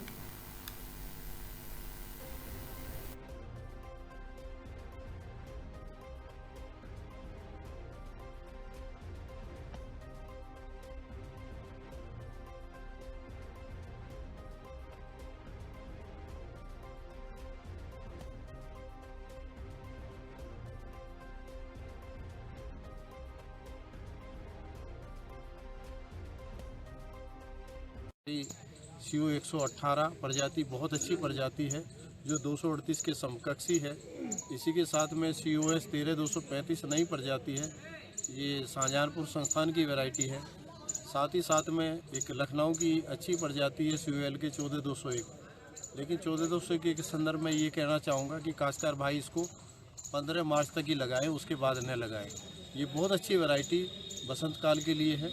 शरद काल की बात करते हैं तो इन सभी वैरायटी को शरद काल में ले सकते हैं, लेकिन 14201 बहुतायत से ले तो पैदावार ज़्यादा मिलेगी। साथ ही साथ लो लाइंग एरिया के लिए कटरी क्षेत्र के लिए 94-184 और 98-014 ये वैरायटी है। तो 5-6 वैरायटी है, वैरायटी की कोई दिक्कत नहीं है और इन सभी वैरायटी में पैदावार का पोटेंशियल है। काश्तकार भाइयों से केवल यही अपील है कि समय से अगर गन्ना लगाते हैं और लाइन से लाइन की दूरी बढ़ाते हैं और 2 आँख के और 3 आँख के टुकड़ों का प्रयोग करते हैं तो निश्चित रूप से काश्तकार भाइयों की पैदावार में इजाफा होगा। किसानों के लिए कोई संदेश आपके लास्ट में? संदेश स्पष्ट है और अनुरोध है, चीनी मिल काश्तकार भाइयों की है। आज देख ही रहे हैं कि आप गन्ने के अभाव में चीनी मिल रिड्यूस क्रश पे संचालित की जा रही है। ऐसे में चीनी मिल को चलाना संभव नहीं हो पाता है। तो मैं काश्तकार भाइयों से अपील करूंगा और आप लोगों के माध्यम से भी अपील करूंगा कि अधिक से अधिक क्षेत्र में गन्ना लगाया जाए ताकि आगामी पेराई सत्र 2026-27 के लिए इस तरह की स्थिति ना आए और काश्तकार भाई जब गन्ना ज़्यादा लगाएंगे तो तभी इस स्थिति से हम बच सकते हैं। जहाँ तक उपज की बात है, गन्ना भाई काश्तकार भाइयों की उपज को बढ़ाने के लिए हमने जो मशीनीकरण एडोप्ट किया है, हम ज़्यादा से ज़्यादा मशीनें काश्तकार भाइयों को उपलब्ध कराएंगे। जितने भी एग्री इनपुट्स हैं वो समय से काश्तकार भाइयों को उपलब्ध कराएंगे और लोन पे उपलब्ध कराएंगे। काश्तकार भाइयों के साथ में कंधे से कंधा मिला के चलेंगे, उनकी हर समस्याओं का निदान करेंगे। इस समय कितना गन्ना पेराई हो चुका है? सर्वप्रथम तो आज जो हमारे सम्मानित अतिथि हमारे मीडिया कर्मी बंधु हैं, मैं उन सभी का इस प्रांगण में स्वागत करता हूं। जहां तक हमारा पेराई सत्र का एक टारगेट की बात है, हमारा पेराई सत्र 25-26 के लिए 80 लाख कुंटल गन्ने की पेराई निर्धारित की गई थी, लेकिन उसके सापेक्ष इस बार गन्ने का जो रकबा है वो कम होने की वजह से हमारी जो पेराई है वो 60 लाख कुंटल ही इस बार संभव हो सके। चीनी मिल अब तक किसानों का कितना गन्ना मूल्य भुगतान कर चुकी है? जब से चीनी मिल चली है समय समय पे हमने जो गवर्नमेंट की पॉलिसी है 14 दिन की अवधि है उसी की अनुसार हमने गन्ना मूल्य भुगतान काश्तकार भाइयों के खातों में रिलीज़ किया है और अभी तक का हमारा 8 जनवरी 2026 तक का गन्ना मूल्य भुगतान काश्तकार भाइयों के खाते में चला गया है और आने वाले सोमवार में यानी कि 19 तारीख में 18 जनवरी तक का हमारा गन्ना मूल्य भुगतान काश्तकार भाइयों के खाते में चले जाएगा। चीनी मिल क्षेत्र में गन्ने का रकबा बढ़ाने के लिए चीनी मिल क्या क्या कार्यक्रम चला रही है?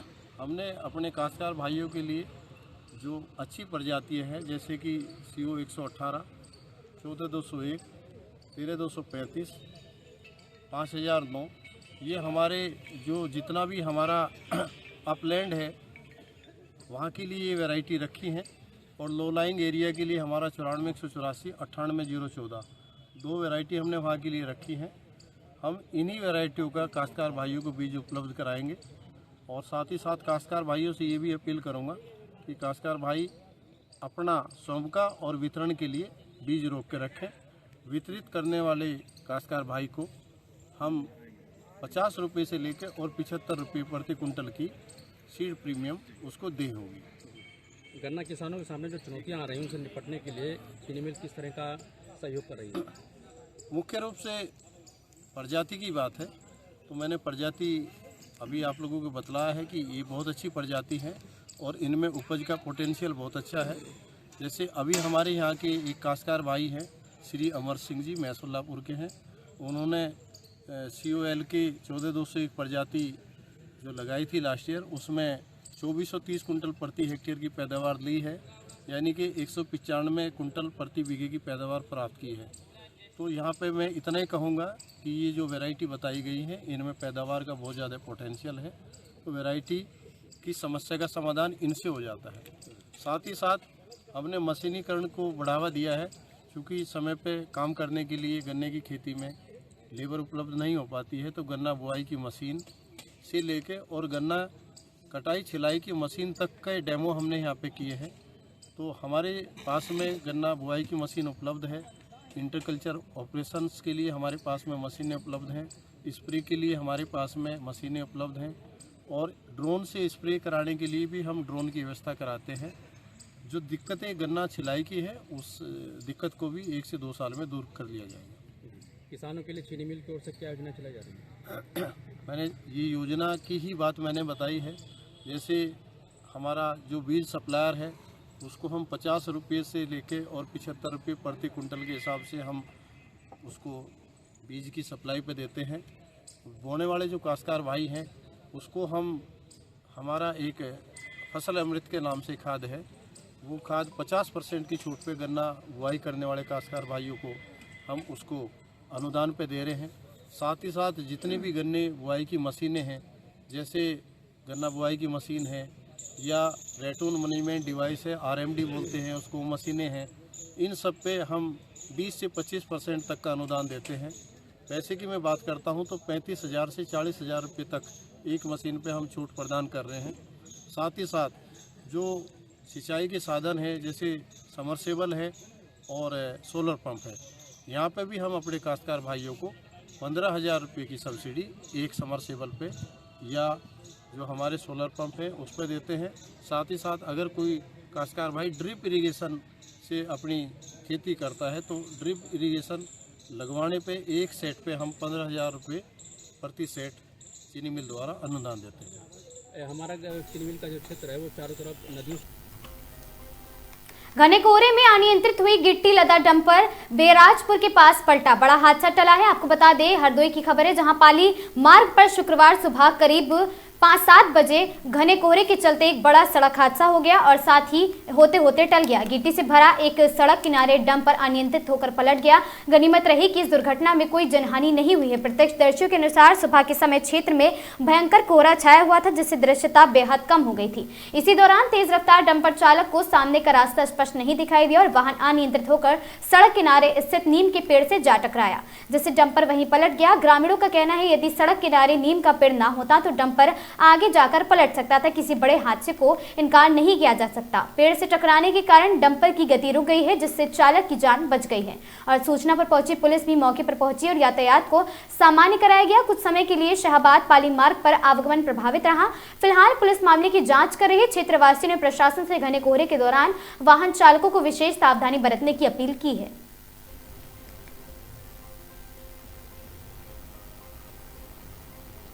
खबर सीतापुर से है, जहां तेज रफ्तार दो बाइकों में हुई जोरदार टक्कर लगने से एक की मौत, 2 लोग घायल। घायलों को स्थानीय लोगों ने पहुंचाया जिला अस्पताल लाने पर डॉक्टरों ने एक को किया मृत घोषित, 2 का इलाज जारी है। जनपद के रामपुर थाना क्षेत्र के जिंद बाबा की मजार के पास की घटना है।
खबर लखनऊ से है, जहां लखनऊ की बीकेटी तहसील में संपूर्ण समाधान दिवस के अवसर पर लखनऊ के जिला अधिकारी वैशाख जी ने पहुंचकर जन सुनवाई की। जिला अध्यक्ष अधिकारी ने पहुंचने पर फरियादियों की लंबी कतार देखने को मिली है और जिला अधिकारी के समक्ष 103 शिकायतें मिली हैं, जिनमें से 25 शिकायतों का मौके पर निस्तारण किया गया है। अन्य शिकायतें संबंधित विभाग के अधिकारियों को निस्तारण के लिए दिए गए हैं। समाधान दिवस में सबसे ज्यादा आधिकारिक अवैध कब्जे, समाज कल्याण, पंचायती राज से संबंधित शिकायतें मिली है। लखनऊ जिलाधिकारी ने शिकायतों पर संबंधित विभाग के अधिकारियों द्वारा गलत रिपोर्ट लगा के निस्तारक करने, खाना पूर्ति करने वाले अधिकारियों पर भी नाराजगी दिखाते हुए एक अपर अभियंता को कारण बताओ नोटिस जारी किया है और साथ ही अन्य अधिकारियों को भी शिकायत का गुणवत्ता पूर्वक निस्तारण के आदेश दिए हैं।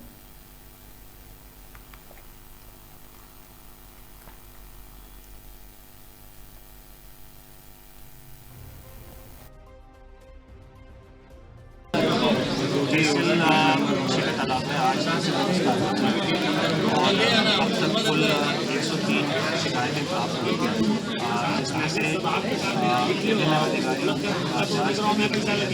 जाँच के साथ ही लगभग 25 शिकायतें और बाकी जो मामले जहाँ पे शासकीय जमीन के संबंध में कब्जे के संबंध में शिकायत है या ऐसे प्रकरण जहाँ पे शिकायतकर्ताओं के द्वारा पहले भी शिकायत दिया ना उसके निस्तारण के संबंध में या तो संतुष्ट नहीं थे या वो शिकायतकर्ता के मुताबिक वहाँ पे शिकायत का समुचित निस्तारण नहीं हुआ। इस प्रकार के प्रकरणों में नायब तहसीलदार से अन्य अधिकारियों जांच के लिए टीम गठित है। 21 तारीख को 9 बजे जांच के लिए मौके पर जाएगा, जिसके संबंध में शिकायतकर्ता को अवगत है और एक फॉलोअप किया भी जाएगा अगले हफ्ते के अंदर कि इस प्रकार के जो समय निर्धारित करके शिकायतकर्ता को जिन प्रकरणों में बता दिया उसमें समुचित निस्तारण हुआ या नहीं और निस्तारण क्या हुआ है इसके लिए नोडल अधिकारियों के माध्यम से उसका चेक कीजिए। बाकी जो शिकायत है उसमें संबंधित अधिकारियों को समुचित समयबद्ध निर्देशित भी किया गया और इसका फॉलोअप भी किया जाएगा कि इनके द्वारा बीकेटी में जो तहसील दिवस आयोजित हुआ है आज उसमें जो दिए गए प्रार्थना पत्र क्या निस्तारण किया इसका समयबद्ध निस्तारण हुआ ही नहीं, इसका एक फॉलोअप किया। सर कई अधिकारियों को देखा जा रहा है कि जो है रिपोर्ट जो लगती है वो फर्जी लगा करके भेज दी जाती है प्रशासन को 15 दिन के अंदर। सर इस पर लगातार शिकायतें आ रही हैं। सर इसमें 1-2 मामले आज भी सामने आए हैं जिसमें जो दिए गए जो एप्लीकेशन के संबंध में निस्तारण समुचित रूप से या तो नहीं किया गया या तो जो दिए गए निस्तारण संबंध उसके संबंध में एक सहायक अभियंता को एंट्री देने के संबंध में निर्देशित किया गया और वो अधिकारियों के संबंध में कारण बताओ नोटिस जारी करके विभागीय कार्रवाई प्रारंभ करने के लिए भी निर्देशित किया। वर्ष 2026 की 4 धाम यात्रा को लेकर चल रही महत्वपूर्ण बैठक ऋषिकेश की 4 धाम यात्रा ट्रांजिट कैंप में पहुंचे अधिकारी गढ़वाल कमिश्नर विनय शंकर पांडे बैठक की कर रहे अध्यक्षता। आईजी गढ़वाल राजीव स्वरूप भी बैठक में शामिल। 4 धाम यात्रा प्रबंधन एवं नियंत्रण संगठन की बैठक। 4 धाम यात्रा से जुड़े तमाम विभागों के अधिकारियों से गढ़वाल कमिश्नर कर रहे सवाल जवाब। आगामी 4 धाम यात्रा को लेकर व्यवस्थाओं को बनाने के दे रहे निर्देश और साथ ही बैठक में गढ़वाल मंडल के डीएम और पुलिस के आला अधिकारी और साथ ही व्यवस्था को ले रहे चर्चा। यात्रा काल में व्यवस्थाओं को दुरुस्त रखने पर दिखाई दे रहे गढ़वाल कमिश्नर का फोकस।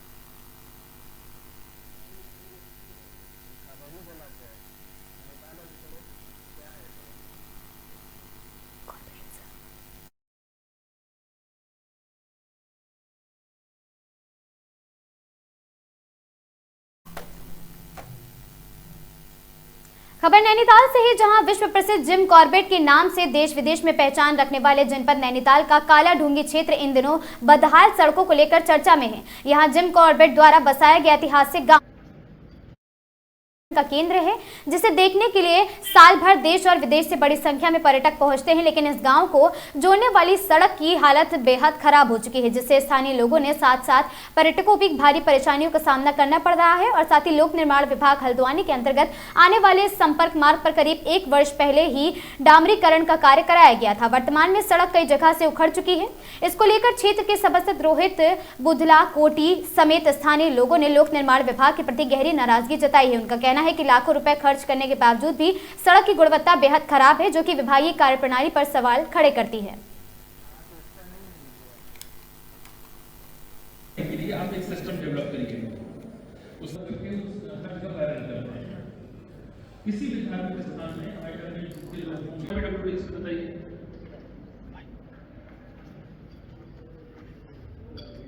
बताइए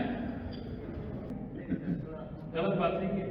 अटेंटिव होकर बैठा करो मीटिंग में, बताइए। ऑलरेडी गाड़ियां पार्क होती हैं, वो उसमें पार्क रहेंगी, तो हमारा वो जो है 450 में ये पहले आप पार्किंग बनाए तब उसको करें। पार्किंग की प्रपोज है उसमें हमने आपका उसके आगे मोबाइल ले जाने के लिए हम लोगों का मंदिर परिसर में मोबाइल नहीं जाना चाहिए। अभी केदारनाथ जब डिस्कस करेंगे तो आपको भी बताएंगे कि जो चबूतरा बना है उन्होंने उसमें बनाया ये पॉइंट पहले से सड़क से नीचे बनने चाहिए। हमने दूसरी मीटिंग में पहले क्लियर किया लेकिन वो कहने के साथ बात कर लिया तो था उसमें हमारी लगभग 400 साढ़े जमा करने के लिए आप एक सिस्टम डेवलप करिए। उस किसी भी धार्मिक स्थान में बताइए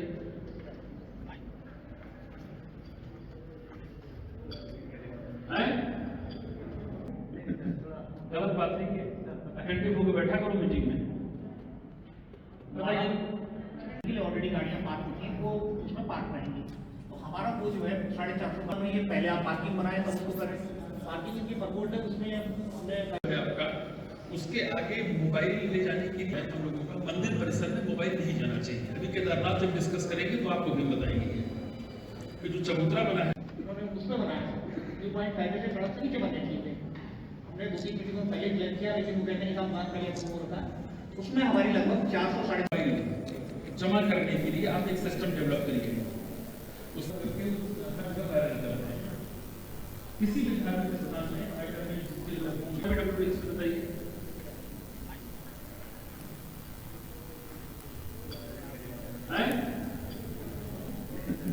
गलत बात नहीं है। अटेंटिव होकर बैठा करो मीटिंग में, बताइए। ऑलरेडी गाड़ियां पार्क होती हैं वो उसमें पार्क रहेंगी तो हमारा वो जो है 450 में ये पहले आप पार्किंग बनाए तब उसको करें। पार्किंग की प्रपोज है उसमें हमने आपका उसके आगे मोबाइल। खबर ऋषिकेश से है जहां वर्ष 2026 की 4 धाम यात्रा को लेकर चल रही महत्वपूर्ण बैठक। ऋषिकेश के 4 धाम यात्रा ट्रांजिट कैंप में पहुंचे अधिकारी गढ़वाल कमिश्नर विनय शंकर पांडे बैठक में कर रहे अध्यक्षता। आईजी गढ़वाल राजीव स्वरूप भी बैठक में शामिल है। 4 धाम यात्रा प्रबंधन एवं नियंत्रण की संगठक बैठक। 4 धाम यात्रा से जुड़े तमाम विभागों के अधिकारी में से गढ़वाल कमिश्नर कर रहे सवाल। आगामी 4 धाम यात्रा को लेकर व्यवस्थाओं को बनाने के दे रहे निर्देश। यात्रा काल में व्यवस्थाओं को दुरुस्त रखने पर दिखाई दे रहे गढ़वाल कमिश्नर का फोकस।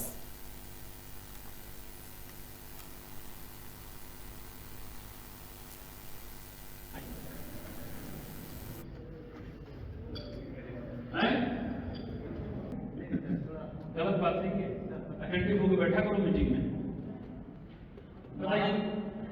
ऑलरेडी गाड़ियां पार्क होती हैं वो उसमें पार्क रहेंगी तो हमारा वो जो है 450 में ये पहले आप पार्किंग बनाए तब उसको करें। पार्किंग की प्रपोज है उसमें हमने आपका उसके आगे मोबाइल ले जाने के लिए हम लोगों का मंदिर परिसर में मोबाइल नहीं जाना चाहिए। अभी केदारनाथ जब डिस्कस करेंगे तो आपको भी बताएंगे कि जो चबूतरा बना है उन्होंने उसमें बनाया ये पॉइंट पहले से सड़क से नीचे बनने चाहिए। हमने दूसरी मीटिंग में पहले क्लियर किया लेकिन वो कहने के साथ बात कर लिया तो था उसमें हमारी लगभग 400 साढ़े जमा करने के लिए आप एक सिस्टम डेवलप करिए। उस किसी भी धार्मिक स्थान में बताइए।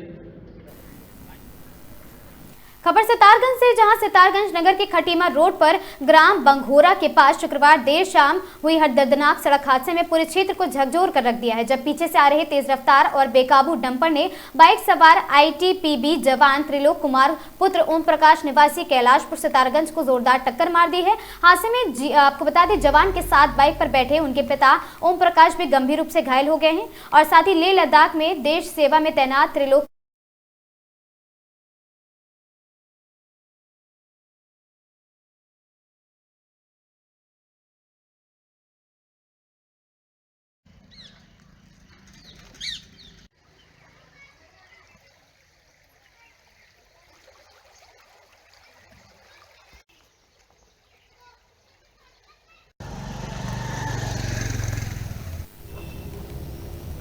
खबर नैनीताल से है जहां विश्व प्रसिद्ध जिम कॉर्बेट के नाम से देश विदेश में पहचान रखने वाला जनपद नैनीताल का काला ढूंगी क्षेत्र इन दिनों बदहाल सड़कों को लेकर चर्चा में है। जहां जिम कॉर्बेट द्वारा बसाया गया ऐतिहासिक गांव छोटी हल्द्वानी पर्यटकों के आकर्षण का केंद्र रहा है, जहां जिसे देखने के लिए साल भर देश और विदेशों से बड़ी संख्या में पर्यटक पहुंचते हैं। लेकिन इस गाँव को जोड़ने वाली सड़क की बदहाल हाल बेहद खराब है और साथ ही जिससे स्थानीय लोगों के साथ साथ पर्यटकों को भी भारी परेशानी का सामना करना पड़ रहा है। लोक निर्माण विभाग हल्द्वानी के अंतर्गत आने वाले संपर्क मार्ग मार्ग पर करीब 1 वर्ष पहले ही डामरीकरण का कार्य कराया गया था। स्थानीय लोगों का कहना है कि बाइक और साइकिल सवार आए दिन फिसल कर गिर रहे हैं। इसको लेकर क्षेत्र के सभासद रोहित बधुआ कोटी और समेत स्थानीय लोगों ने लोक निर्माण विभाग के प्रति गहरी नाराजगी जताई है। उनका कहना है कि लाखों रुपए के खर्च करने के बावजूद भी सड़क की गुणवत्ता बेहद खराब श्रेणी में है।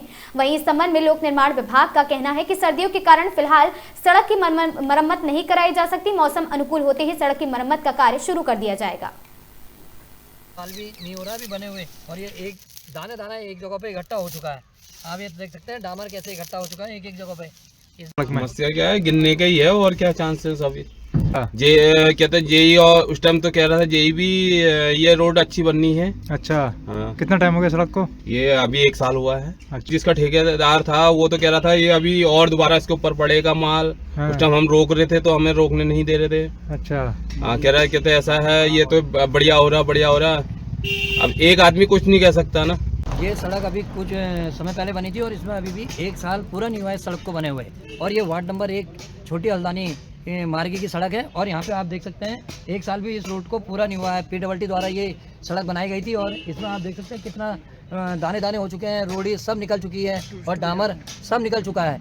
और इसमें 2 पहिया वाहन को चलने में बड़ी दिक्कत हो रही है और हर समय यहाँ पे गिरने का भय लगे रहता है। ताकि आप देख सकते हैं ये एक तो जिम कॉर्बेट गाँव है और यहाँ पे कई पर्यटक बाहर से आते हैं। और ये देखिए जब वो लोग यहाँ आते होंगे तो इस PWD रोड को देखते होंगे तो वो लोग क्या सोचते।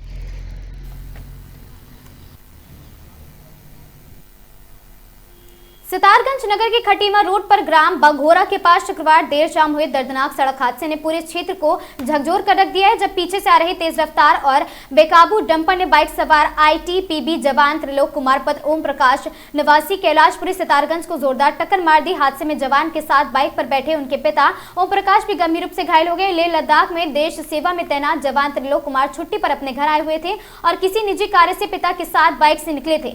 तभी यहाँ भीषण दुर्घटना हो गई। टक्कर इतनी जबरदस्त थी कि जवान उछलकर सड़क पर जा गिरे और गंभीर रूप से घायल हो गए हैं, जबकि पिता भी बुरी तरह चोटिल हो गए। सूचना मिलते ही ग्रामीण और परिजनों में अफरा तफरी मच गई और दोनों को आनन फानन में अस्पताल पहुंचाया गया, जहां चिकित्सकों ने जवान त्रिलोक कुमार को मृत घोषित कर दिया, जबकि पिता की हालत नाजुक होने पर उन्हें उच्च उपचार के लिए रेफर कर दिया गया है। जवान की शहादत की खबर जैसे ही क्षेत्र में फैली, पूरे सितारगंज में शोक की लहर दौड़ गई है। परिजनों का रो रो कर बुरा हाल है और हर आंख नम हो गई है। वहीं घटना के बाद मौके पर भारी संख्या में ग्रामीण एकत्रित हो गए। खटीमा मार्ग पर लगातार हो रहे हादसे, भारी वाहनों की तेज रफ्तार और लापरवाह संचालन पर गहरा आक्रोश जताते हुए प्रशासन ने डंपर चालक के खिलाफ कठोर कार्रवाई तथा सड़क दुर्घटना सुरक्षा के पुख्ता इंतजाम की मांग की जा रही है।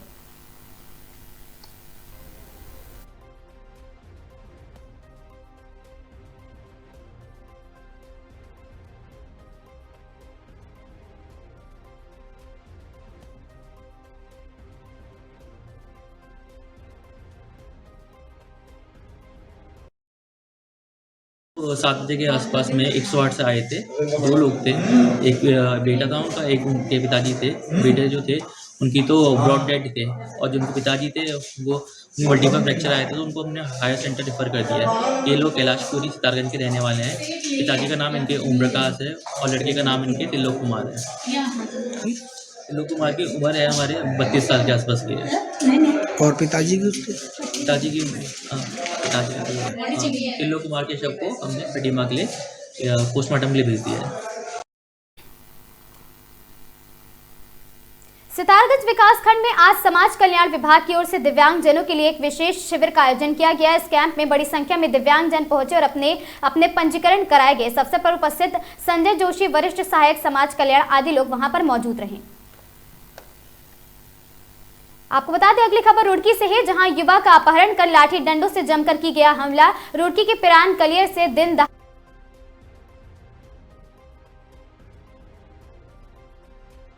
में रिनको के माध्यम से समाज कल्याण के द्वारा जो दिव्यांगों को बुलाया गया, जिनके दिव्यांग प्रमाण पत्र बने हुए हैं और वो किसी प्रकार के डिसेबल ऐसे जिनको सहायक उपकरण, अंग, पैर, हाथ, व्हील चेयर, ई रिक्शा इत्यादि की ज़रूरत है, उनका रजिस्ट्रेशन होगा। रजिस्ट्रेशन के बाद अगले जब कैंप लगेगा उस कैंप में उनको बुलाया जाएगा, जहाँ उनको उपकरण वितरण किया जाएगा। आज के डेट का कैंप है, केवल आज ही का कैंप है, आज के दिन चलेगा। जितने लोग आएंगे उनको सबको लाभान्वित किया जाएगा।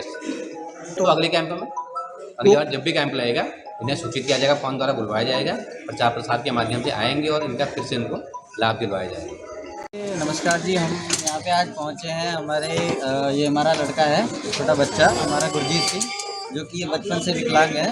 तो हम यहाँ ब्लॉक सिसोना हमारे यहाँ नानक मता के नज़दीक ही पड़ता है, जहाँ हम पहुँचे हैं। तो जिस तरह आप सब लोग देख पा रहे हैं कि यहाँ पे सुविधा दी जा रही है सभी विकलांग जितने भी हमारे बचपन से हैं या जो भी, उनको सुविधा दी जा रही है। तो हम भी अपने बच्चे को इसी आज से लेके यहाँ पे पहुँचे हैं कि हमारे बच्चे के लिए भी कोई अलग से सुविधा दी जाए, जिस वजह से ये थोड़ा मेंटली भी है और थोड़ा अपने शरीर से भी उस टाइम में मतलब अपने परेशान ही है, मतलब अपने शरीर को वो मेंटली वो नहीं डिसेबल कर पा रहा है। तो इस हिसाब से इसके लिए भी थोड़ी अलग से सुविधा दी जाए। सरकार से यही निवेदन है, हम तो यही अपेक्षा करते हैं अपनी सरकार से, थोड़ा समाज कल्याण विभाग हमारे इन बच्चों को भी देखे। बाकी ये सब तो हम उसके लिए भाग्यशाली हैं कि हमारे और भी विकलांग भाई बहनें हैं जो इनको ये हमारी व्हील चेयर और साइकिल अवेलेबल करवाई जा रही हैं। क्या नाम है आपका? हमारा नाम मेजर सिंह हुआ।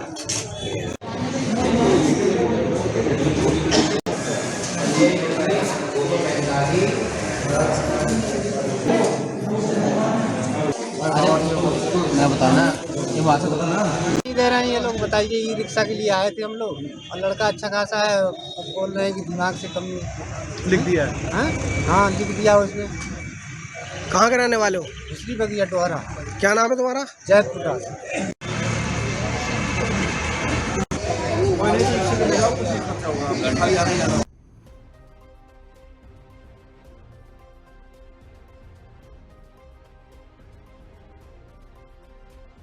में रिनको के माध्यम से समाज कल्याण के द्वारा जो दिव्यांगों को बुलाया गया है, जिनके दिव्यांग प्रमाण पत्र बने हुए हैं और वो किसी प्रकार के डिसेबल ऐसे जिनको सहायक उपकरण, अंग, पैर, हाथ, व्हील चेयर, ई रिक्शा इत्यादि की ज़रूरत है, उनका रजिस्ट्रेशन होगा। रजिस्ट्रेशन के बाद अगले जब कैंप लगेगा उस कैंप में उनको बुलाया जाएगा, जहाँ उनको उपकरण वितरण किया जाएगा। आज के डेट का कैंप है, केवल आज ही का कैंप है, आज के दिन चलेगा।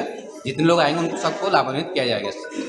तो अगले कैंप में अगली बार जब भी कैंप लगेगा इन्हें सूचित किया जाएगा, फोन द्वारा बुलवाया जाएगा, प्रचार प्रसार के माध्यम से आएंगे और इनका फिर से इनको लाभ दिलवाया जाएगा। नमस्कार जी, हम यहाँ पे आज पहुँचे हैं। ये हमारा लड़का है, छोटा बच्चा हमारा गुरजीत सिंह, जो कि ये बचपन से विकलांग है।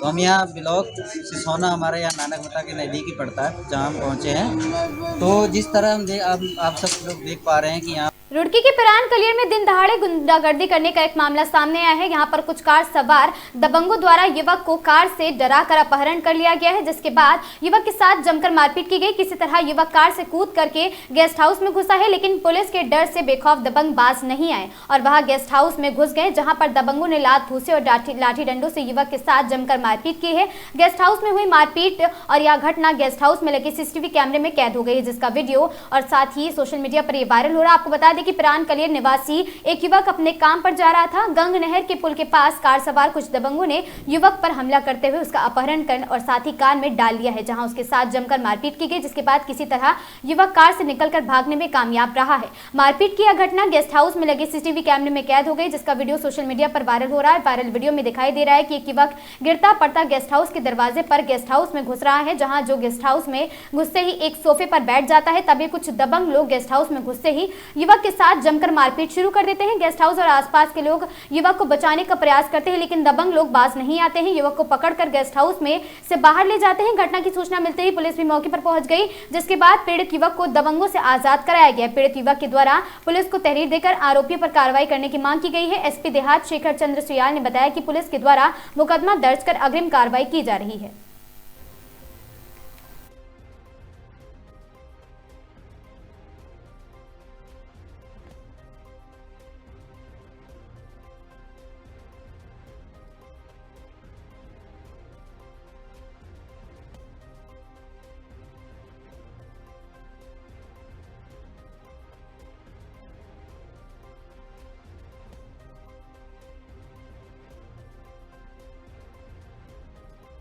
थाना कलियर का मामला है, जिसका आप जिक्र करें, उसमें एक वीडियो भी वायरल हो रही है। आपस में रिश्तेदारों का आपस में झगड़ा था, लेकिन इस बात की पुष्टि हुई कि एक व्यक्ति को जबरन वो लेके गए हैं और उसके साथ काफी मारपीट करी है। तो थाने के संज्ञान में जैसे ही वीडियो और ये प्रकरण आया, वादी की तरफ से मुकदमा दर्ज कर लिया गया है सुसंगत धाराओं में और इन्वेस्टिगेशन चल रही है। आपस में रिश्तेदार है। बताया जा रहा है कुछ सर, जैसे तहरीर में गाली देने हाँ, गाली देना ये करना, मतलब रिश्तेदार हैं, पहले भी झगड़ा था उनका और ससुराल पक्ष मायके पक्ष इस टाइप का कुछ मैटर है। क्या हाल है भाई जाकिर?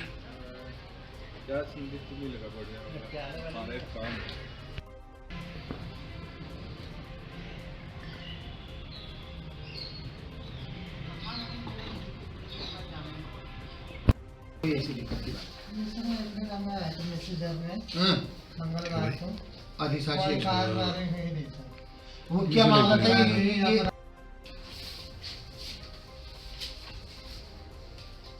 कल दिन भर बोला, अभी कितनी बजे धूप आ गई आज।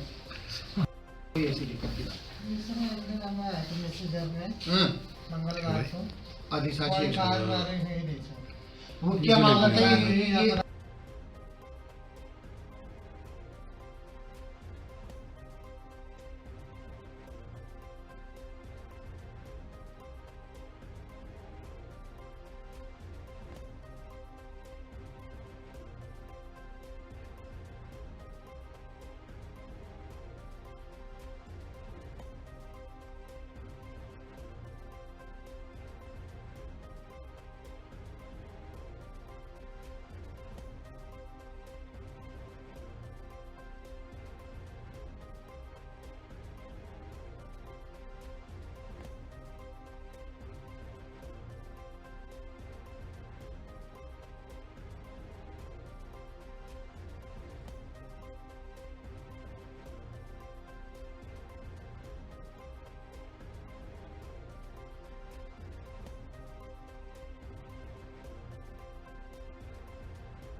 थाना कलियर का मामला है जिसका आप जिक्र करें, उसमें एक वीडियो भी वायरल हो रही है।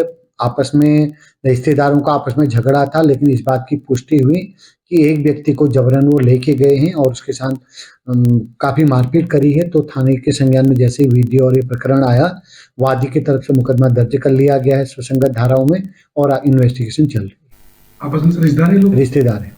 बताया जा रहा है कुछ सर। खबर हरिद्वार से है, जहां धर्मनगरी हरिद्वार महानगर व्यापार मंडल के जिलाध्यक्ष सुनील सेठी के नेतृत्व में प्रतिनिधि मंडल ने सिटी मजिस्ट्रेट से मुलाकात कर चाइनीज मांझे की बिक्री और इस्तेमाल पर पूर्णतः प्रतिबंध की मांग की है। सुनील सेठी ने कहा कि हर साल चाइनीज मांझे का कई लोगों, पशु पक्षियों और राहगीरों की जान से खतरा बना रहता है। उन्होंने सप्लायर, भंडारण करने वाले विक्रेताओं और उसका इस्तेमाल करने वालों पर कठोर कार्रवाई और भारी जुर्माने की मांग की है। प्रतिनिधि मंडल ने बसंत पंचमी तक ड्रोन से चेकिंग अभियान, बॉर्डर पर सख्ती और नियमों का उल्लंघन करने वालों पर हत्या के प्रयास, मुकदमा दर्ज कराने की मांग, कार्रवाई शुरू कर दी है। सख्त और व्यापक अभियान की जरूरत है ताकि लोगों की जान बचाई जा सके। सिटी मजिस्ट्रेट ने पुलिस, नगर निगम और परिवहन विभाग के साथ मिलकर सोमवार से विशेष अभियान चलाने और चाइनीज मांझे पर पूर्ण प्रतिबंध लागू करने का आश्वासन दिया। इसके साथ ही स्कूली बच्चों के माध्यम से जागरूकता अभियान भी चलाया गया। प्रशासन के इस कदम से उम्मीद की जा रही है कि इस वसंत से पहले शहर को जानलेवा चाइनीज मांझे से राहत मिलेगी।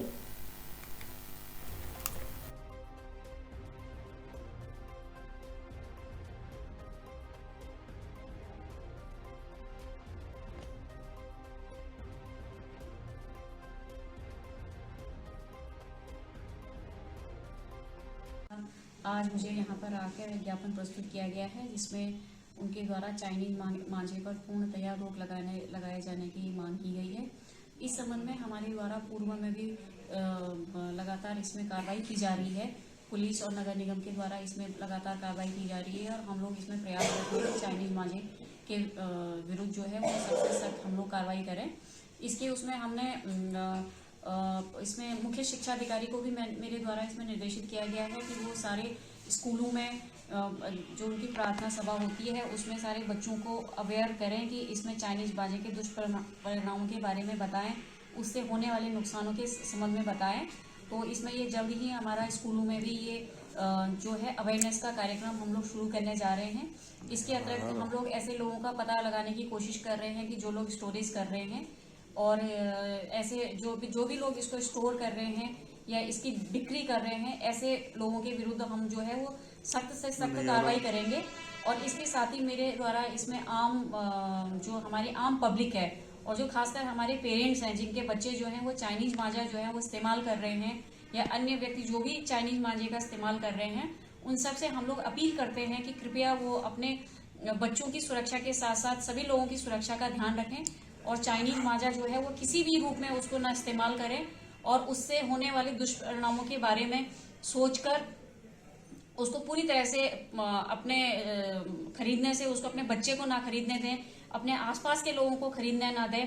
और कोई भी व्यक्ति जो चाइनीज मांझे को जो बेचता हुआ पाया गया या स्टोर करता हुआ पाया गया या परिवहन करता हुआ पाया गया, ऐसे व्यक्तियों के खिलाफ हम जो है वो सख्त कार्रवाई करेंगे। गंगा जी के प्रांगण में आज समस्या इस चाइनीज मांझे की, जो ये मांझा प्लास्टिक का है, गर्दन में फंस जाए तो गर्दन कट जाए। बेजमान हमारे जीव जंतु कितने इनसे मारे जा रहे हैं और कट रहे हैं। इसके ऊपर संज्ञान लें माननीय मुख्यमंत्री जी। ऐसे मुद्दों पर जो जनहित के मुद्दे होते हैं, जो घातक मुद्दे होते हैं, ना तो राजनेता का बयान होता है ना माननीय मुख्यमंत्री जी का होता है। एक मन की बात करते हैं हमारे प्रधानमंत्री जी, कम से कम प्रधानमंत्री जी इन मुद्दों पर तो बात करें मन से, युवक बच्चों से, कि भाई ये बच्चे ये पतंग ना उड़ाए इस मांझे से, कच्ची डोर से पतंग उड़ाएं। ठीक है, आस्था का सवाल है, लेकिन आस्था में हमारी हत्या क्यों, ये सवाल है। कठोर से कठोर कार्रवाई करे प्रशासन अधिकारी। ये 6 महीने पहले हर जगह गोदाम स्टोर हो जाते हैं। जब ये स्टोर हो जाते हैं उसके बाद प्रशासन कार्रवाई करता है। भाई उससे पहले क्यों नहीं? ये कहां से आ रहा है मांझा? इसका विभाग कौन है? इसकी अलायु जांच क्यों नहीं करती? खुफिया विभाग कहां सोता रहता है नींद में, गहरी नींद में, जो कुंभकर्ण की नींद होती है। भाई हम लोग ही जगाएं, समाज तो अपना काम कर रहा है, ये प्रशासन अधिकारी कब जागेंगे? सवाल यहाँ है। हम तो सभी देशवासियों से निवेदन करते हैं कि कोई भी बच्चा चाइनीज मांझे से पतंग ना उड़ाए। अगर वो पतंग उड़ाता है तो उनके माता पिता के ऊपर कार्रवाई होनी चाहिए, कठोर से कठोर कार्रवाई होनी चाहिए। लेकिन प्लास्टिक मांझा है, ये मच्छी पकड़ने का एक धागा था, ये चाइनीज ने बनाया, चाइना से। तो चाइना से मांझा कैसा आ रहा हमारे भारत में? और अब तो इसकी फैक्ट्री मेरे ख्याल से पूरे भारत में है। ये जांच का विषय है। खुफिया विभाग कौन सी नींद में सो रहा है, वो कब बताएगा? क्या सारा जिम्मेदारी हमने ले रखी है? कच्ची डोर से पतंग उड़ाई जाती थी, शादी बोलते हैं उसे, कच्चा धागा, उससे पतंग उड़ती थी। वो किसी को कोई घातक नुकसान नहीं देता। पिछले साल भी यहाँ हत्या, इस मांझे से गर्दन कटी है, हत्या हुई है। क्या कार्रवाई हुई? क्या प्रशासन ने कार्रवाई करी? कोई नहीं, नथिंग। भाई हम तो माननीय मुख्यमंत्री को 2022 में लेटर दे चुके हैं कि इसके ऊपर, चाइनीज मांझे के ऊपर कठोर से कठोर कानून बनाए, कार्रवाई करें इनके ऊपर। इसमें दोषी हम हो क्या दूसरा हो, कार्रवाई एक होनी चाहिए, समान कानून एक होना चाहिए। लेकिन क्यों नहीं? सवाल वही है कि राजनेताओं क्यों नहीं जागते, क्यों नहीं प्रजा के ऊपर अपनी बात रखते कि हाँ भाई वोट लेना होगा तो प्रजा के सामने आइए, 27 का चुनाव आपको जवाब देंगे। हम हर चीज का मालूम करेंगे हर नेता से, और जो नेता जवाब नहीं देगा तो उसको भी प्रयास करेंगे खत्म करने का। आज आपके द्वारा खबर हरिद्वार से है, जहां हरिद्वार में शीतलहर से गरीबों को राहत और साथ ही उपाध्यक्ष आपदा प्रबंधन विनय रोहिल देर रात पहुंचे रोड़ी बेलवाला रैन बसेरे पर और गरीबों और बेसहारा लोगों को कंबल बांटे। नगर निगम अधिकारियों संग व्यवस्थाओं का लिया जायजा। रैन बसेरों में बिजली, पानी, शौचालय, बिस्तर और साफ सफाई के सख्त निर्देश दिए और साथ ही हर आने वाले का विवरण रखे। उच्च अधिकारियों से समय समय पर निरीक्षण करने को कहा। शहर के चौराहों के अलावा वहां पर अलाव जलाने की व्यवस्था निरंतर रखे। सीएम के निर्देश, कोई गरीब शीतलहर से प्रभावित हो। राज्य मंत्री को रैन बसेरों का जायजा लेने को कहा गया। सरकार अंतिम छोर तक पहुंच रही है, जन कल्याण योजनाओं का दे रही लाभ। हालांकि प्रदेश में शीतलहर का प्रकोप जारी है।